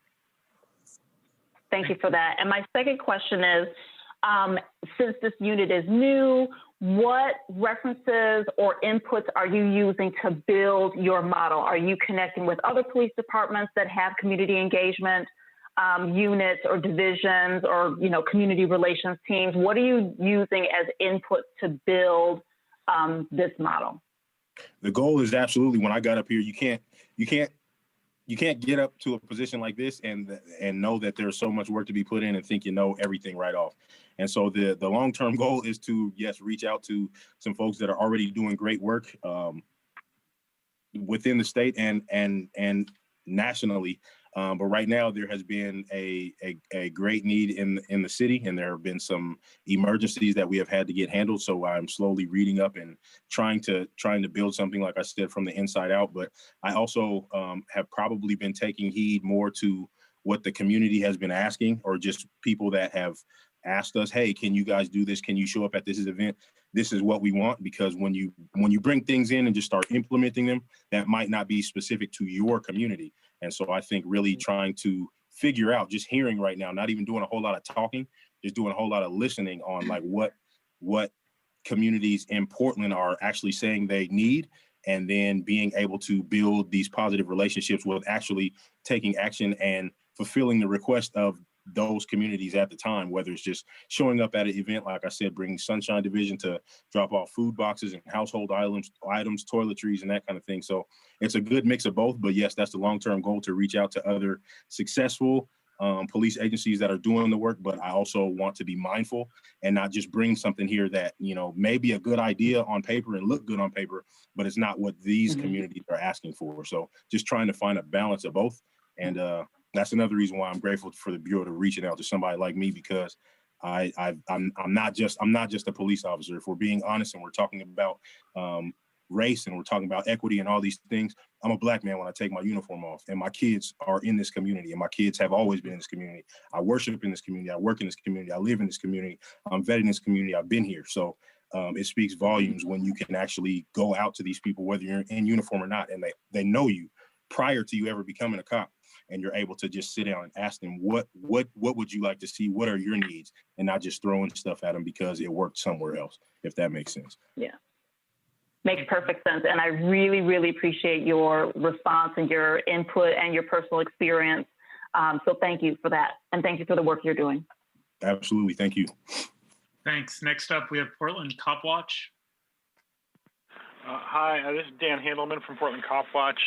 And I just, listening to this discussion from Officer Hounsberger and the other officers, I'm not hearing any acknowledgement that the protests that were out this summer were about the police and the police use of violence.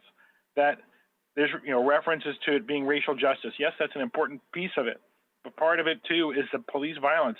And then these protests were met by more police violence, which I know you're going to talk about in your next segment. And I think, while you're working on the idea of a Truth and Reconciliation Commission, I think it doesn't hurt to put a little bit of the cart before the horse and have the police start to acknowledge that. There was talk earlier about how officers are traumatized from being out on the street every day and needing to go to therapy and stuff, but there's no acknowledgement of the harm that was done to community members in that time, or the fact that police were using brutality against people who were protesting against police brutality. So I would like to hear the Bureau use more of that language to acknowledge the harms that are being done in terms of helping people out who need shoes or food. I think those are great and worthy things, but it's not something that police officers need to do. There are social service agencies that can do that kind of thing, and doing that kind of thing doesn't erase the history of violence or the institutional violence that the police are set up to do in our communities. So I would really caution against making that a primary function of the community outreach instead of building bridges about all the problems that have happened. And finally, since I don't see it anywhere on the agenda today or yesterday, maybe the Bureau posted 2 directives that came back for more discussion, and I don't know if the PCCEP is going to address those in any way, but one is the one about searches and seizures, and the other one is about the so-called Brady list, where officers who have committed active misconduct or lied are not allowed to testify in court. So thank you for your time. Thanks, Dan. Just on the question of the police directives, I think we're going to be bringing those up in the steering committee because we had a full schedule tonight. But is there anyone from the Bureau who wants to respond to the question of sort of emphasis or lack of emphasis on acknowledgement of police violence around protests this summer?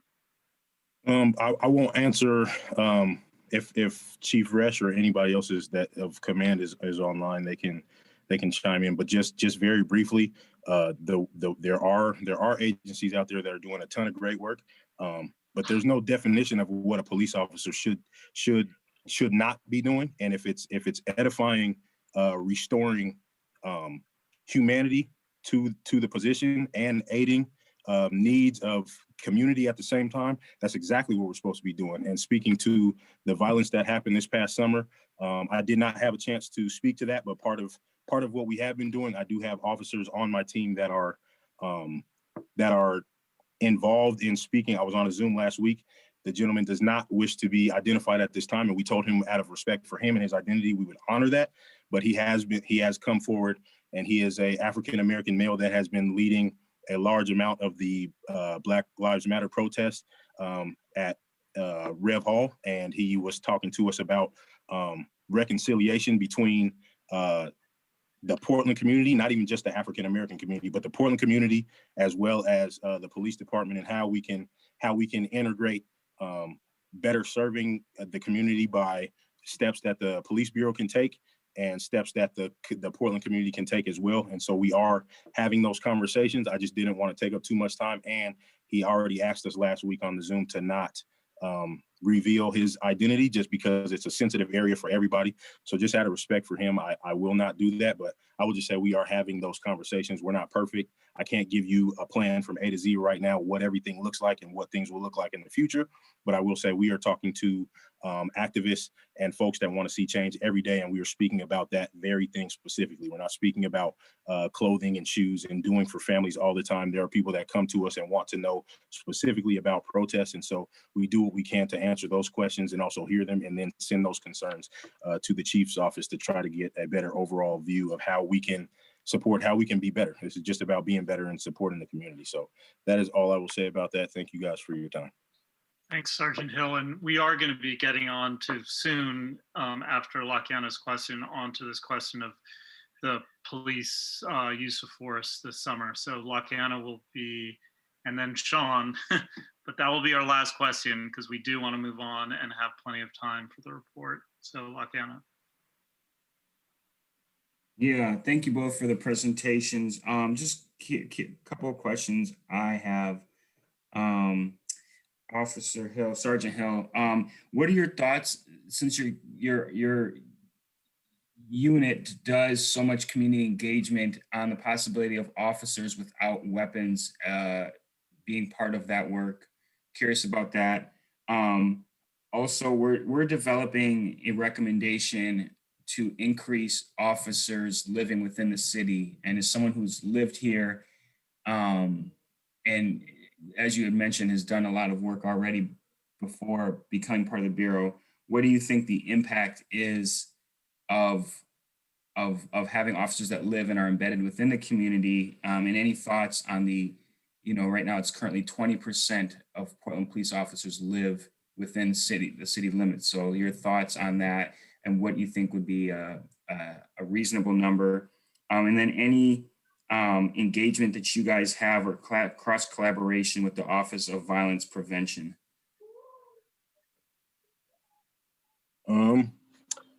Again, to be mindful of the time, as far as I'll try to answer both questions. It's relationship, right? And so I do think there's a new sergeant in our personnel division as well. And so part of what I thought, I tried to be very thoughtful in what I put in my cover letter, and for what I think the officers in this position and the sergeant in this position should be seeking, and it's relationship, right? So at some point, there's directives, there's policy, there's X's and O's, there's things that have to be done, there are things that shall be done, but at some point it's relationship. If you go back to when there was a moment in time where there were more community members that actually trust us than what do now, and I think some of it is relationship. So even if you have officers that don't live in the city, I can't speak to that. I'm not the gears that make this whole place turn. But what I can say is that we have been trying to have small conversations. There's nothing on paper. There's nothing that's been formalized. But I've been having conversations with the new sergeant about, if there is a time when we are able to ever hire again, who you hire in the first place, and also if there are officers that come here from other places seeking employment opportunities, what does the onboarding process look like for them? Like how much time are they spending with community members before they're officially off probation and a solo officer, so to speak, so that when they go back into these communities, like, folks already know them because they spent a considerable amount of time or a protracted period of time with these communities beforehand. And so the former human resources sergeant or personnel sergeant, he was a lieutenant, excuse me, really, really great guy. He's already got some work and done some work around having new officers in the community before they're off probation, so that people in different ethnic backgrounds and different communities, religious backgrounds, faith-based communities know who they are before they're on their own, so that there's a familiar face showing up. I can't necessarily do anything about officers that don't live here, but it doesn't matter where you live if you have a relationship. I don't know everybody that I come across, but when I say, hey, I coach football at this high school, I was a math tutor at this high school, I worked in the community for a nonprofit organization in this area beforehand, they already know. You can ask around and people will begin to know you. And so when the relationship is better, which is what we are working on, because we know it's not the greatest, right? It can't be. There's no way that it is. But when you work on that piece, it makes the transition into what we are asked to do, because it's a very delicate position when you look at it, what a police officer is there to do. It speaks volumes. So as far as the Office of Youth Violence Prevention, I'm very familiar with Nike Green. That's that relationship piece I was just talking about. I worked with her and Antoinette Edwards before her. I worked with them a great deal before I was ever even a police officer. And so she called me last week, just, hey, I got 10 families that need X, Y, and Z right now. Can you help me with it? I called over Sunshine Division, had everything mapped out, and they were able to come over and get what they need so that they could serve those families. So I work with them a ton. I work with Tom Peavy a ton and all the gang outreach workers in the Office of Youth Violence Prevention. I'm on board with what they do. We need them, and we need to utilize them more. And so I agree with what she's doing right now, and I think she's running a great program. So just, and my first question was just about officers in your unit not having weapons. Do you think some of your work could be done with officers that are not armed? Well, some of the officers in my unit not having weapons? Yeah, could the work that they're doing, like outreach to families and some of the work that you were describing, do you believe it could be done without armed officers? Some of the work that we do, a lot of the work that we do, we're just like this. And so it depends on what we're doing and what capacity we're in. Do I believe that police officers in uniform serve a function or a purpose? Absolutely. But not to get too far down the rabbit hole, there are plenty of work that we do where we are dressed in street clothes because a community member is just asking us to stop by and talk to a kid about something, or they need a little bit of help with something and they're wondering how something works as far as the legal system. So there's a lot of days I come to work in just a flannel and jeans, but there is definitely a significant purpose and a role for when I should be in uniform. This is what I signed up to do. And so when I do my job the right way, I'm not worried about whether I'm armed or not. I know that I'm here to serve. And so there's a capacity in which we serve where it absolutely is necessary to have uniforms on, yes. But there's work that we do also where we come to work with, dressed just like this. And but when you're saying you're coming to work dressed like that, do you have weapons on you or not? Are we on course for the meeting? I just don't want to get too far down. Yeah, I think we're fine. I mean, just a quick yes or no question. Just like, are you when you're saying you're coming out of uniform, you mean like you're just in plain clothes, or you're in plain clothes but you're still armed? No, it's my job. So we have sidearms, but when we go into certain places, if they request that and it's feasible for us to do so, we don't always have weapons. But our day-to-day function is if we are dressed like this, we do have sidearms on, but it's not glorified or something that we reference, or it's not a go-to. It's just we are police officers, and so that is our dress code. Yeah, and I'm just asking that, because there is the Portland Street Response unit that's being done and a large call from community to see less armed response, and it sounds like some of the work that you're doing, it could be done without weapons. Just wondering. Okay, so Sean, unfortunately, I think we do need to move on because we're at 7:15. We've got 45 minutes, and the next presentation is a... I can say it in 30 seconds. It's not a question. Okay, say it in 30 seconds. I would just like to say, I'm Sean Campbell, the chair of the TAC, and we have worked with the Psep over this last year. And I think it's been a very good relationship we've had because you have 13 members, we have 25, and many hands make light work kind of deal. And it's good not to double up. I just wanted to speak really quick about the recommendation you put out in July that was mentioned about the evaluation of advisory groups. And I guess all that I would request from the Psep is perhaps humble yourself a little bit and think about how that sounds to many of these advisory groups basically saying that you want to evaluate their purpose without having any feedback from them in the first place. I know that was brought up in the initial meeting by Mr. Klepper, I believe, that the Psep never reached out to any of our groups before making that recommendation. There was outreach done to the groups. That I don't want to get into who said what here. That's because that's not what I've heard from different people. Okay, why don't that's all I'm saying is there's a lot of groups that are here. Many of the members are here right now, and it would be a good time to maybe reach out and start talking to us more. Maybe okay, not at this meeting, but in the future.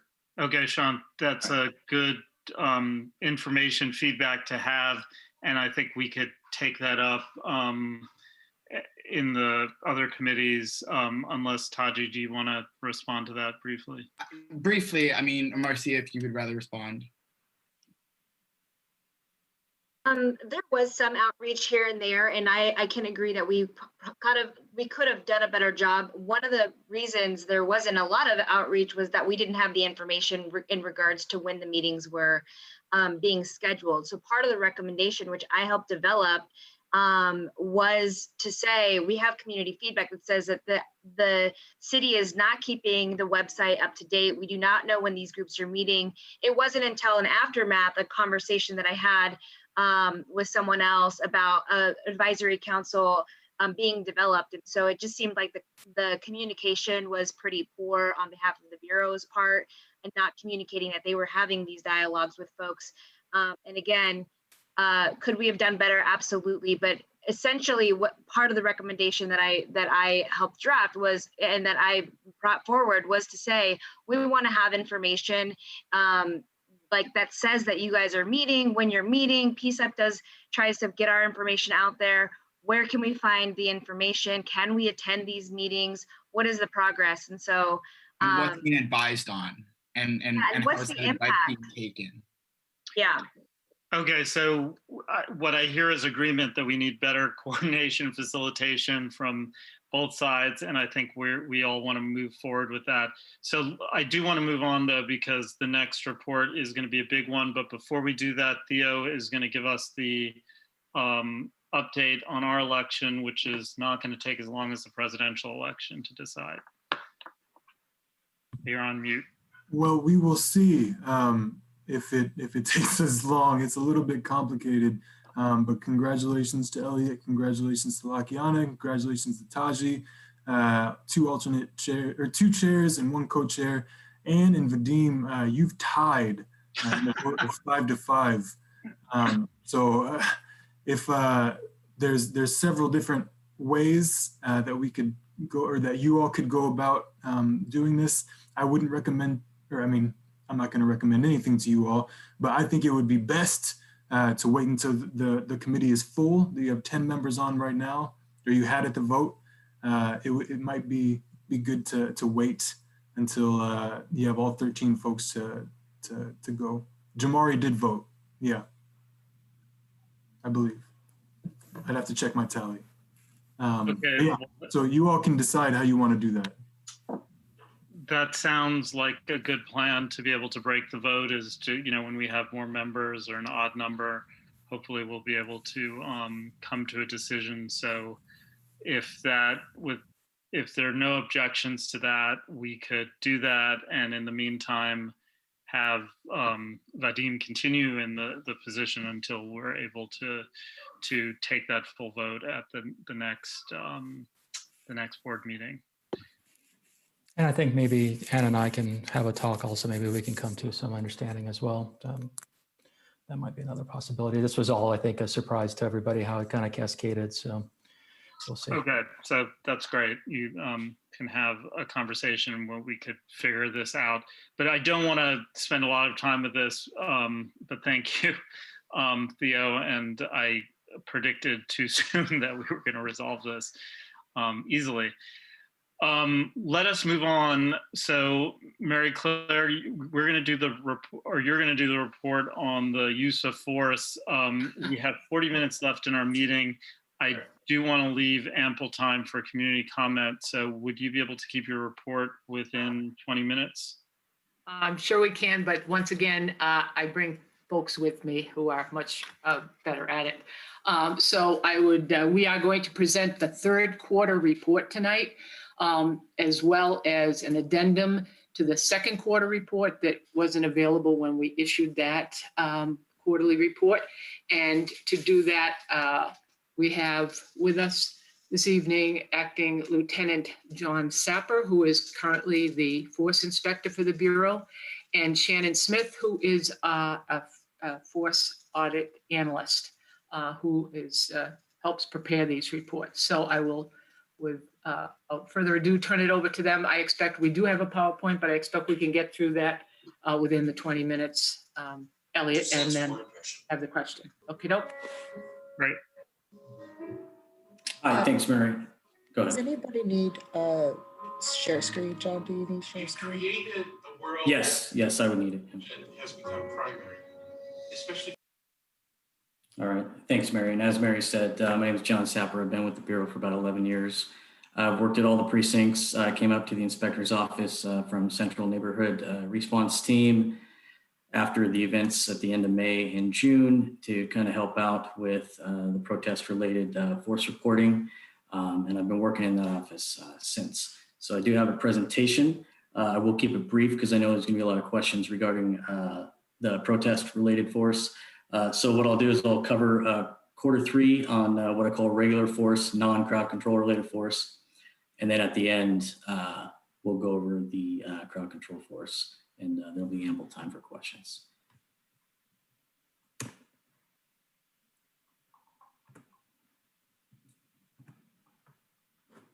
Okay, could I get a head nod if you can see that? Okay, thanks.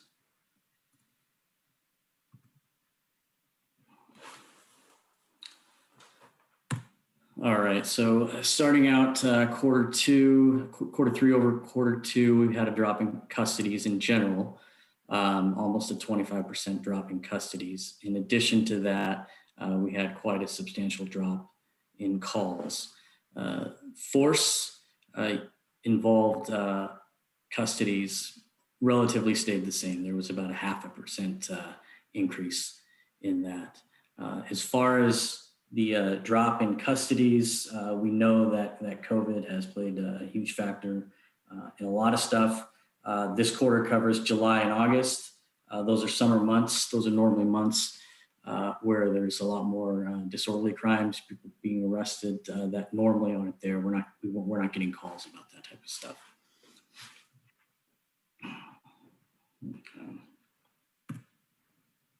Okay, so for quarter three, this is just a breakdown of how the different applications of force break down. And on the next slide, you'll see it quarter over quarter for the last year.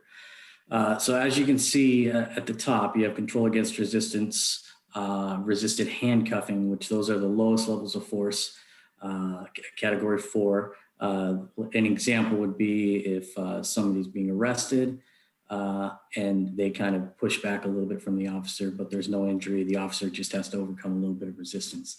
That's the type of force that we're looking at there. So when we include the pointing of a firearm, not the discharge, just the pointing, controlled takedowns, which is also a category 4, we're looking at about 60% of our force applications are really low uses of force. You will see there is one anomaly that kind of hit all of our reporting for this quarter, and we'll touch on that. That's regarding the 107 applications of less lethal. So we'll talk about that here in a sec. In addition, as in the first slide, we could see the drop in calls and custodies going quarter 4 from 19 to now. You can see a dramatic drop in calls for service. Again, we attribute a lot of that to COVID-19. There's a question about what is the definition of less lethal? Yeah, and we will get into that. That specific less lethal is a 40 millimeter sponge round. I'll touch on that in just a second as well. Did that answer the question though, for whoever had that question? So, I'm sorry, can you repeat that? Yeah, the less lethal 40 millimeter is a blue sponge round. So it's an impact round made of foam.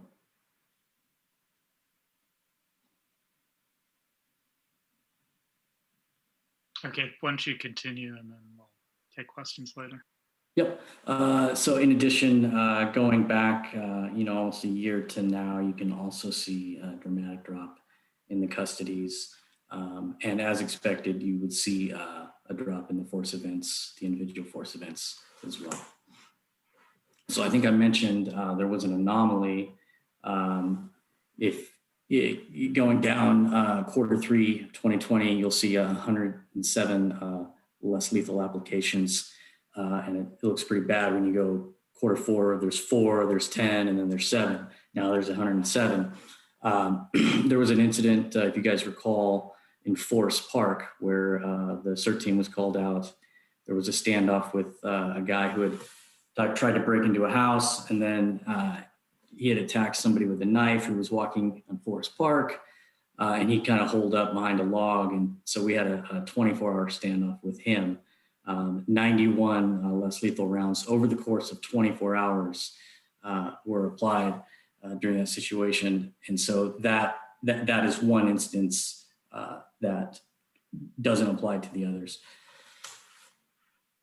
That guy was eventually safely taken into custody without injury. He was taken to the hospital. And we'll also see on the other slides how that one incident affects some of the other ratios.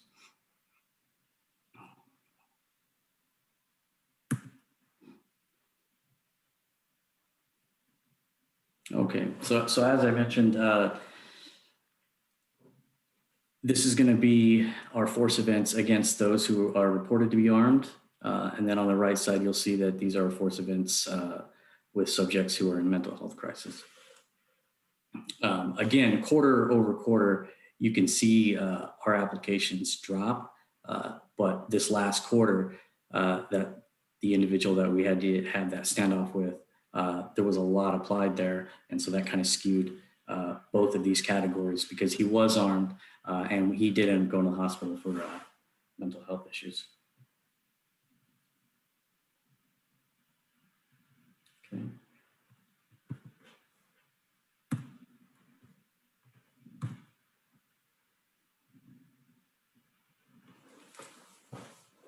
Okay, looking at our force applications to transient subjects. Quarter over quarter, you can obviously see that quarter 3, we had more than in quarter 2. Quarter 2, we had a lot less dealings with people out in the public due to COVID. If we look back to quarter 4 of 19 and quarter 1 of 2020, these numbers go back to pre-COVID levels.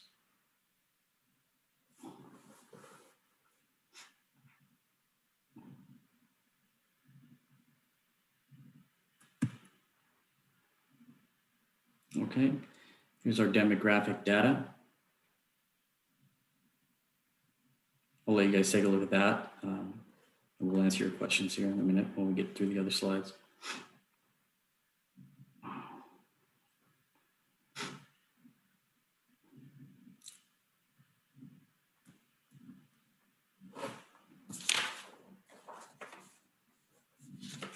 Okay. For the third quarter, there were no deadly force incidents, which is good. Okay. And as stated, we'll talk about some of the numbers on the crowd control events for quarter 3, and then we'll touch upon quarter 2, which the report was amended.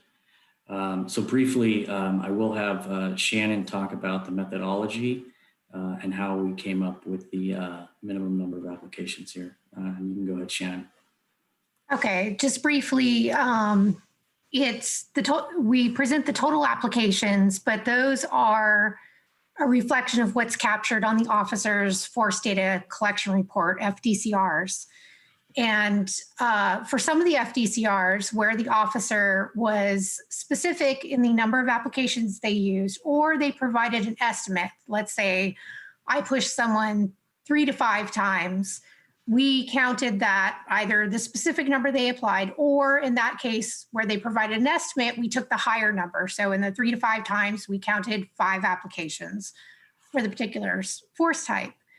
A estimated FDCR, or a force type that was considered estimated, the officer did not provide an estimate. They were not able to remember exactly how many, or they couldn't provide even a range. So the example we give is I pushed multiple persons at multiple locations with my baton throughout the night. And that's the most details that they gave. And we counted those as one application. So the minimum number, why we are reporting it as the minimum number, is because, well, it truly is the minimum number, just simply. So hopefully that's clear.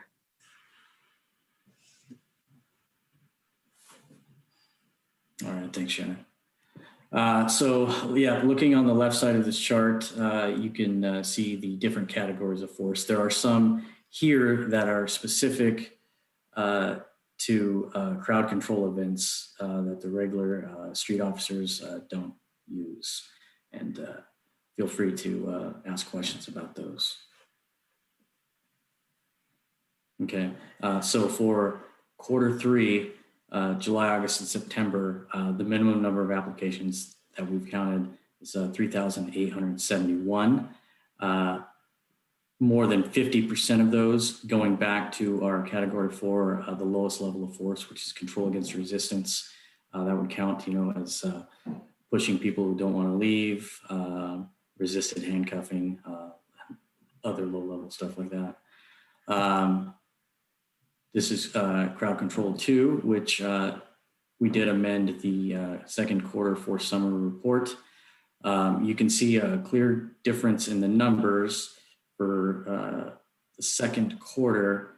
Our number of applications was 2,400, and that's roughly for 1 month. When we look back at Q3, spanning 3 months, we're under 4,000. Big difference. It was a little bit busier there in the first month. I ask a question? Yes. I actually just wanted to read the question from the chat from Samantha Lau. If applications couldn't be, no, it went up now. Hold on. I'm sorry. Samantha, I've lost your question. Would you please ask that? Let me just ask, are you done, John, with the presentation? Yeah, let's bring it up to questions. Okay, so maybe we could get out of share screen and we could start with the question. I can read it real quick. It says if applications couldn't be estimated by officer, why was the decision made to count these as just one? That was one question. And then doesn't this imply there were too many to count? That's her second question. Thank you, Amy. I'll answer the second question, and then I'll let Shannon cover down on the first question. There are times where it is extremely chaotic. Officers are getting attacked. It's dark. It's hard to see. It is reasonable that they're not going to remember how many people they touched, had to move. And so they chose to come up with one, and I'll let Shannon answer that. Yes, we decided to count it as just one for the sake of trying to be transparent, rather than just leaving it off completely, not reporting that force type completely, to at least count it as one, which is an imperfect system. But I felt that, and the other analysts felt as well, that not counting it entirely would be less than perfect, I guess. Okay, thank you, Shannon. So John, could you stop sharing the screen just so we can see everyone? Thanks. So Elliot, real quick, Dan asked a question kind of in the chat. So just before the share screen is gone, he mentioned the demographics. He didn't get to see the demographics long enough. Is that right, Dan? Yeah, well, why don't we ask Dan to ask his question, and then we'll take the list. So Dan. Yeah, I was just making a comment that, when this was presented at the Training Advisory Council, Lieutenant Sapper did not discuss the demographics that show consistently that 25 to 30% of the people who receive force are African Americans in a city that's 6% Black. There's an addendum to the Q3 report that explains why they use a different metric to measure that. But I should also point out that the numbers about the protest actions are not broken down by race at all. And I'm wondering if those numbers are available. No, that's incredibly difficult data for us to at all accurately gather. People are masked up, people are running. We can't interview them because of safety reasons. That information, other than video that you see, we don't have that data. And what about arrests made at protests? Are those included anywhere? Are those in the regular demographics, or where do they show up in this? Right. I'll have to let Shannon answer that.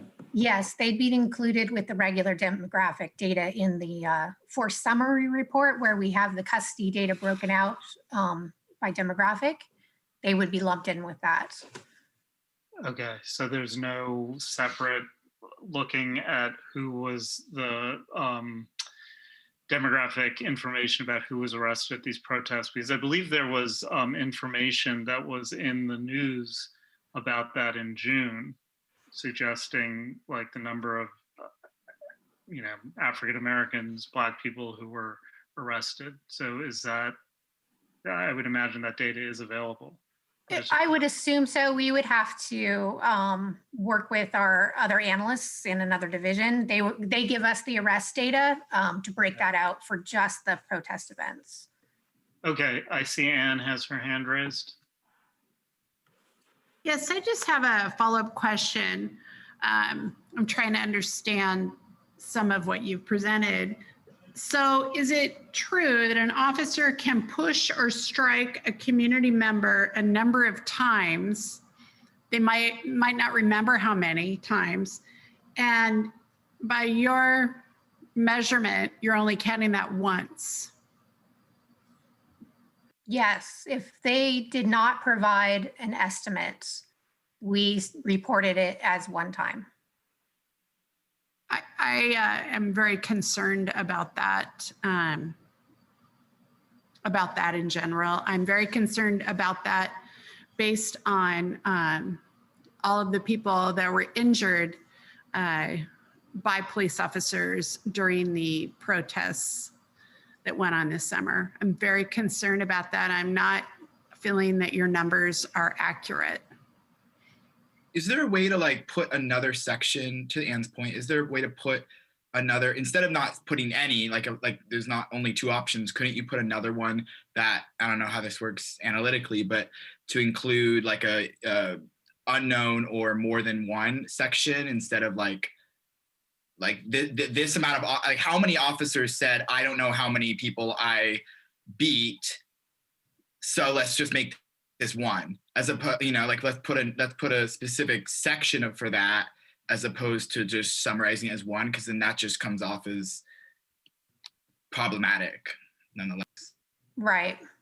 And we do provide the number of reports where we couldn't determine where the officer didn't provide anything. And that's for example, Q3, it was the 70 reports where this occurred at least one time for one force type, for at least one force type. But no, that's definitely something to consider, is just break it out, not provide everything totaled together. And I'll bring that back to the other analysts to discuss.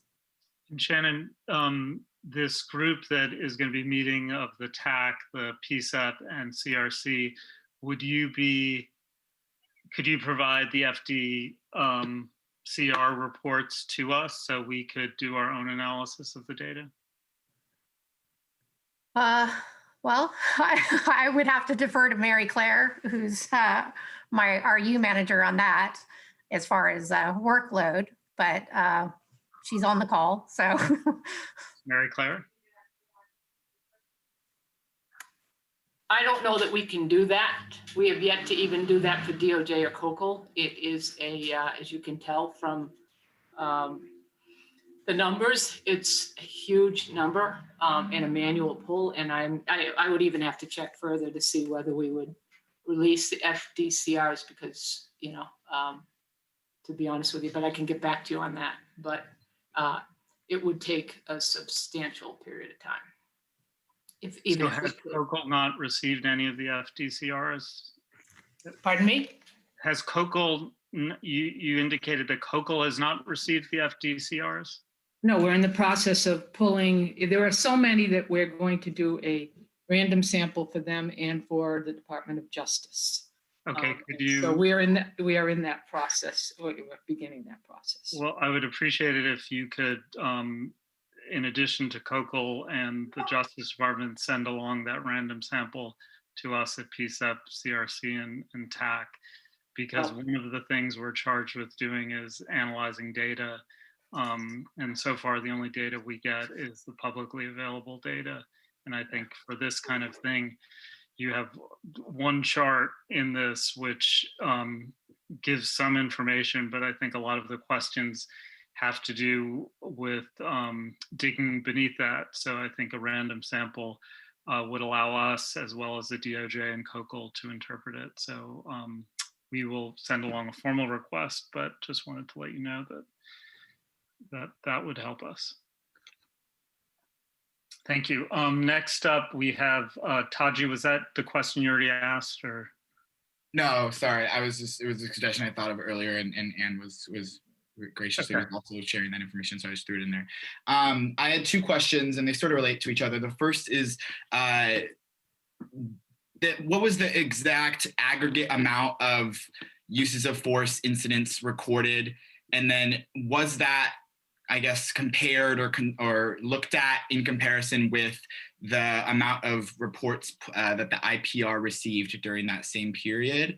And then that's one question. And the other two relate to each other, which is what is the process from here now that you understand all the use of force reports, or not understand all of them, but like now that you have at least like some degree of information about Q3, the plan of action for the officers, and were there some officers who met a certain threshold of using force an exceedingly large amount of time that then will be further investigated, or is there a threshold of which they won't be investigated? And then furthermore, for the officers that were federally deputized, were they separately looked at in this information, or were all of those officers also included in this? And I guess third to that is, were there any instances of use of force from the federally deputized officers or to the federally deputized officers that were moved forward with the process of what assaulting a federally deputized officer would do, or what if a federally deputized officer assaulted you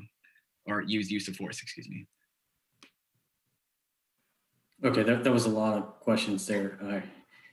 Can you repeat your first question? Yeah, the first question was exact number of total aggregate uses of force that were recorded during Q3, and was that information compared to IPR? And does anyone know the amount of reports received from IPR? I know Director Ross Caldwell's on the line if he might know that number. Okay, yeah, I wouldn't know the number that was sent to IPR. And then, but I'll let Shannon answer the total aggregate number of applications. Taji, when you're referring to reports to IPR, are you referring to complaints? Yes. Obviously, some will have more validity than others, but just generally across the board for IPR. The data that we have is not compared to the data that in relation to the number of complaints or commendations that IPR receives. No, yeah, I was just wondering if that information, how many that they received, and then just the total amount, if Shannon knew for the amount y'all put together in total, the aggregate. And then the separate question was around discipline of officers who use force, different thresholds, and then the federally deputized officers, and if any force was used against or from them. Right. So I'll let, if Director Caldwell is still here, he could speak to the number of commendations and complaints that his office received. As far as like the federally deputized officers were only deputized in that federal area in the protection of federal structures. So there were no officers that, charged federal crimes on a custody sheet for the Portland Police Bureau, if that answers your question. I do not know if any of the cases that were submitted to the DA's office, if any of those cases were looked at federally for assaulting a federal officer. I don't have that information. That's a decision that's made after those reports are already turned in by the DA's office and the AUSA's office, the U.S. Attorney's Office. And then I'm sorry, you asked a lot of questions. Am I missing another one? Last one was just discipline of officers. Was there any thresholds to certain officers using use of force within the Q3 that were noted? And was there, like, if officer only used one incident of use of force, was that just like put away because it's too many to do? Like, how were you handling discipline? Right. So no, every use of force is looked at in the after action process in regards to crowd management, just like it is in any other instance in the Bureau. So just like if an officer was working patrol and there was a use of force, all of the uses of force that were documented under the crowd management have been looked at. We did not change anything in our employee information system, which is a system where that tracks use of force and that sends alerts to supervisors that says, this officer has, reached a certain threshold. And there's thresholds for different things, but that wasn't changed at all either. So when those thresholds were met, even for the officers engaged in crowd management, that was looked at also by a supervisor. So that did not change in relation to whether or not the officer was working regular patrol or whether they were working crowd management. All of the uses of force are supposed to be put through the same lens as any other use of force. And just I guess it's not a yes or no, but was there any officers who did pass that threshold that were then, what sort of happened there, if you do have any of that information available? Or is that still? There were, obviously the threshold, because of the officers that were out on the line every night, there were multiple officers that surpassed that, and each one of them, was reviewed. I don't have numbers specific for, did anybody, was there anything Bureau initiated? I know that the Bureau did initiate some internal cases either to IPR or to internal affairs based on our review of various things, whether or not it came through an after action report, whether or not the officer self-reported it, whether or not it came from a supervisor, whether or not it was sent in from a community member, whether or not we saw a video of it. So the Bureau itself did generate multiple, like I said, referrals either to internal affairs or IPR.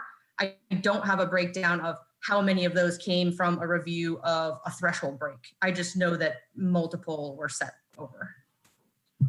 That's correct. And I would add, Jamie, that the crowd control events actually get an additional layer of review as opposed to the other uses of force. There's really 5 layers. You have the sergeant, it goes to the lieutenant, then it goes to a captain, and then it more or less goes up to a lieutenant, works in the chief's office. I can tell you firsthand that there are officers that have been referred to IA. Where those are in the investigation, that has to play its course out. But throughout that review, officers are interviewed, videos watched, because there's plenty of video online. Sometimes there is video from Fed. So there are internally, these are pushed through. Thank you. Just to clarify, there was at least one person who was federally charged as a result of alleged assault against a deputized police officer, and I put the news report in the chat. So I don't know if there's been others since October 20th, but there's been at least one of those. Next up, Vadim. So I kind of have a 2-part question. I'll try to keep it short though. The use of force for crowd control events is spread out over the course of 3 months, of course. Am I correct in assuming that many nights there were not very much use of force against crowd control, but then there were some series of nights, 3, 4, 10, whatever it might have been, that had the vast majority of these, or would I be wrong about that? It would be a fair assessment that some nights we didn't use force, some we used more, some were more chaotic than others. Yes, that's a fair assessment. So the second part of that question is, I'm assuming from just a training perspective or a reflective perspective, going forward in case this ever happens again, there might be a lot of lessons learned from those nights where, whether it's downtown or in the East Precinct or whatever this might have happened, where crowd control tactics and things like that yielded information, unexpected information perhaps, or why so much happened during one night. Is there any way to kind of, first of all, I guess, has it been focused in on where you all discussed those big nights? And second of all, is there any way within the Training Advisory Council or however you all want to do this, where lessons learned from those big episodes, the majority of these use of forces can be kind of brought to light in some way? Yeah, I can tell you that things have finally gotten to the point and slowed down to a level where we can seriously address our responses and our tactics and how we go moving forward, especially from the reporting and accountability side. These are all things that we currently have meetings scheduled for, and we're addressing these issues now. I can't speak for the side of the tech though. Okay, thanks. I know I said 2 questions. That's probably 4, but thanks. Latiana? Yeah, Lieutenant, I just kind of following with what you're saying. I personally believe that I think the citizens of the city deserve a full account and report of what happened.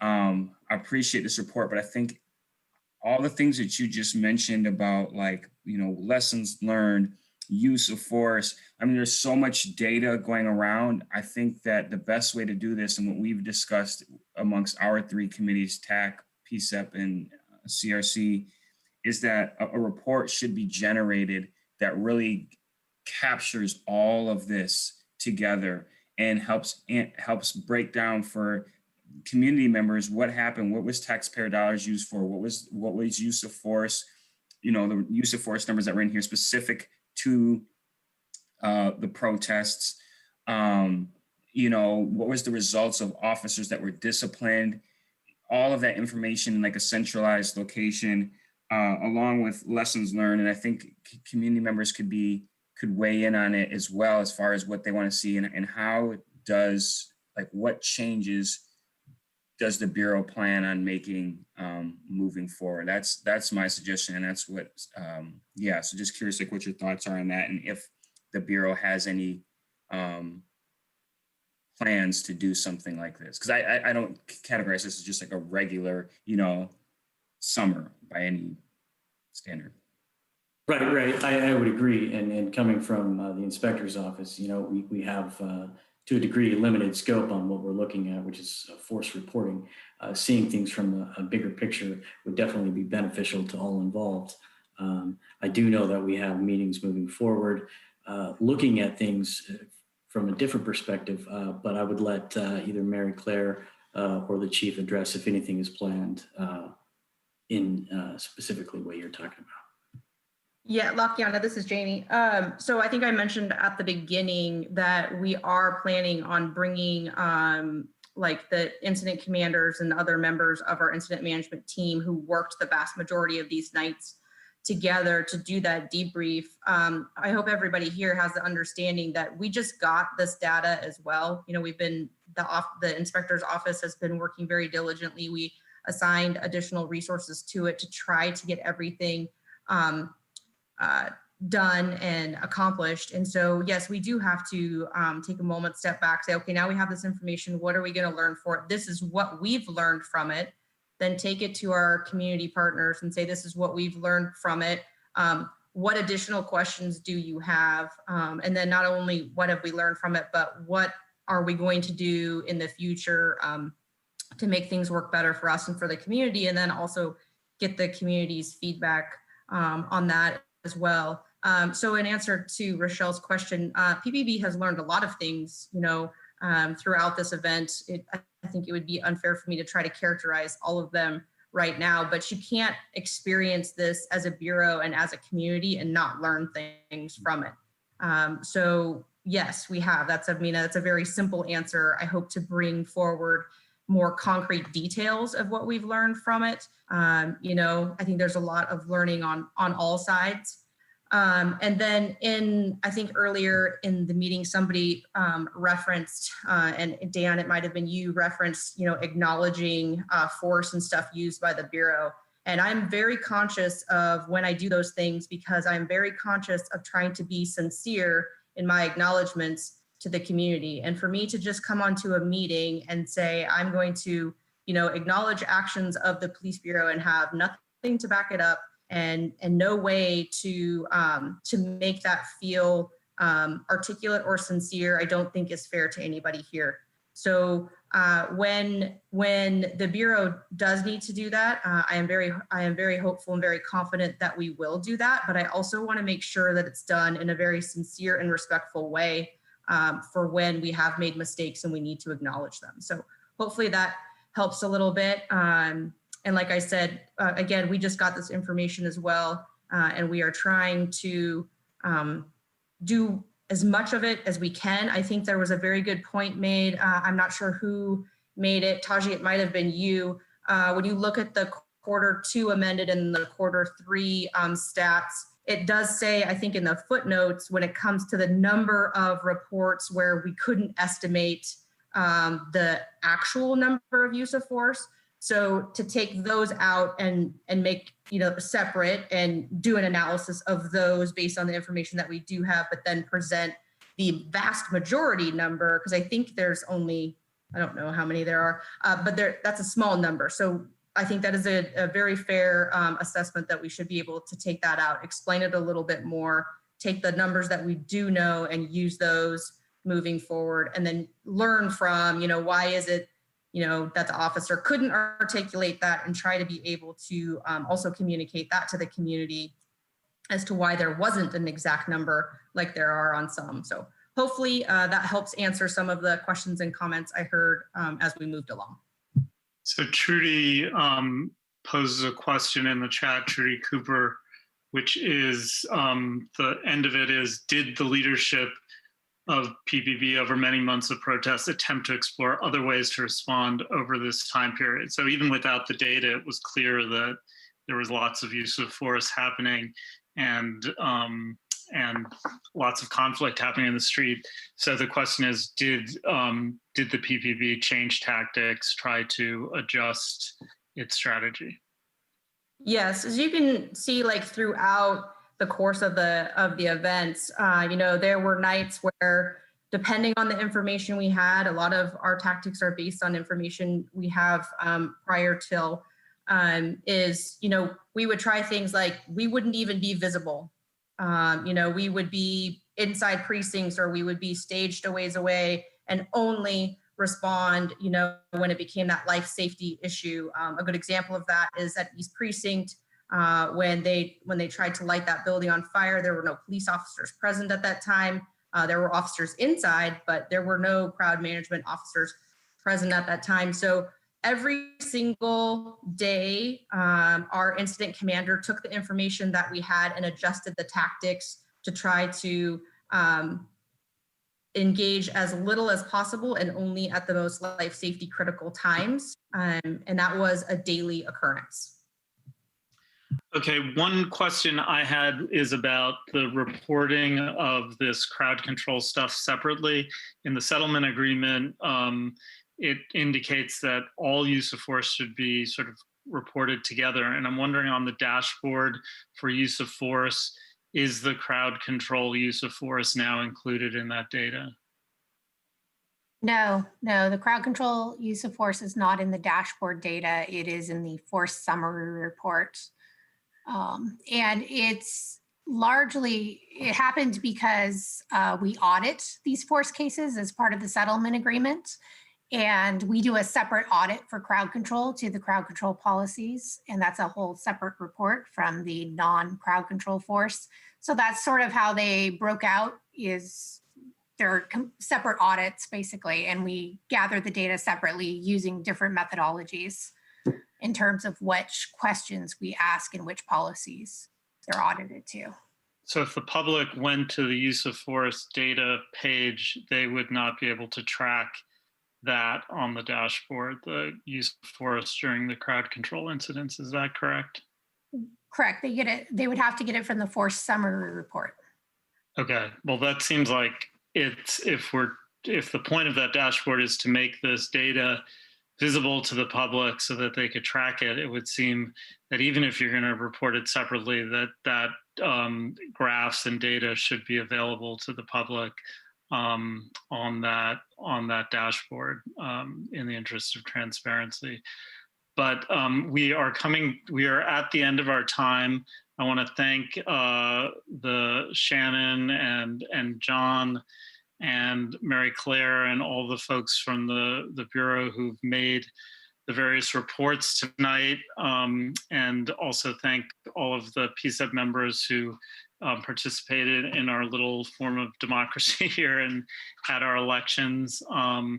And I want to add a personal note of gratitude and thanks to my exiting co-chair, Lakiana Drury, who has really led Psep over the last 2 years and been a model for me of how to be a co-chair. And I hope that Taji and I could follow in his footsteps in the coming months. And we're happy to have him along as alternate co-chair to mentor us and keep us steady. So thank you, Lakiana. Thanks for that, Elliot. Really appreciate it. And I'm excited to see the new leadership and continue to watch the committee grow. So thanks. All right. Thanks, everyone. We will see you at subcommittee meetings and next month on the 15th of December, a little early for the full board meeting. Take care. Good night.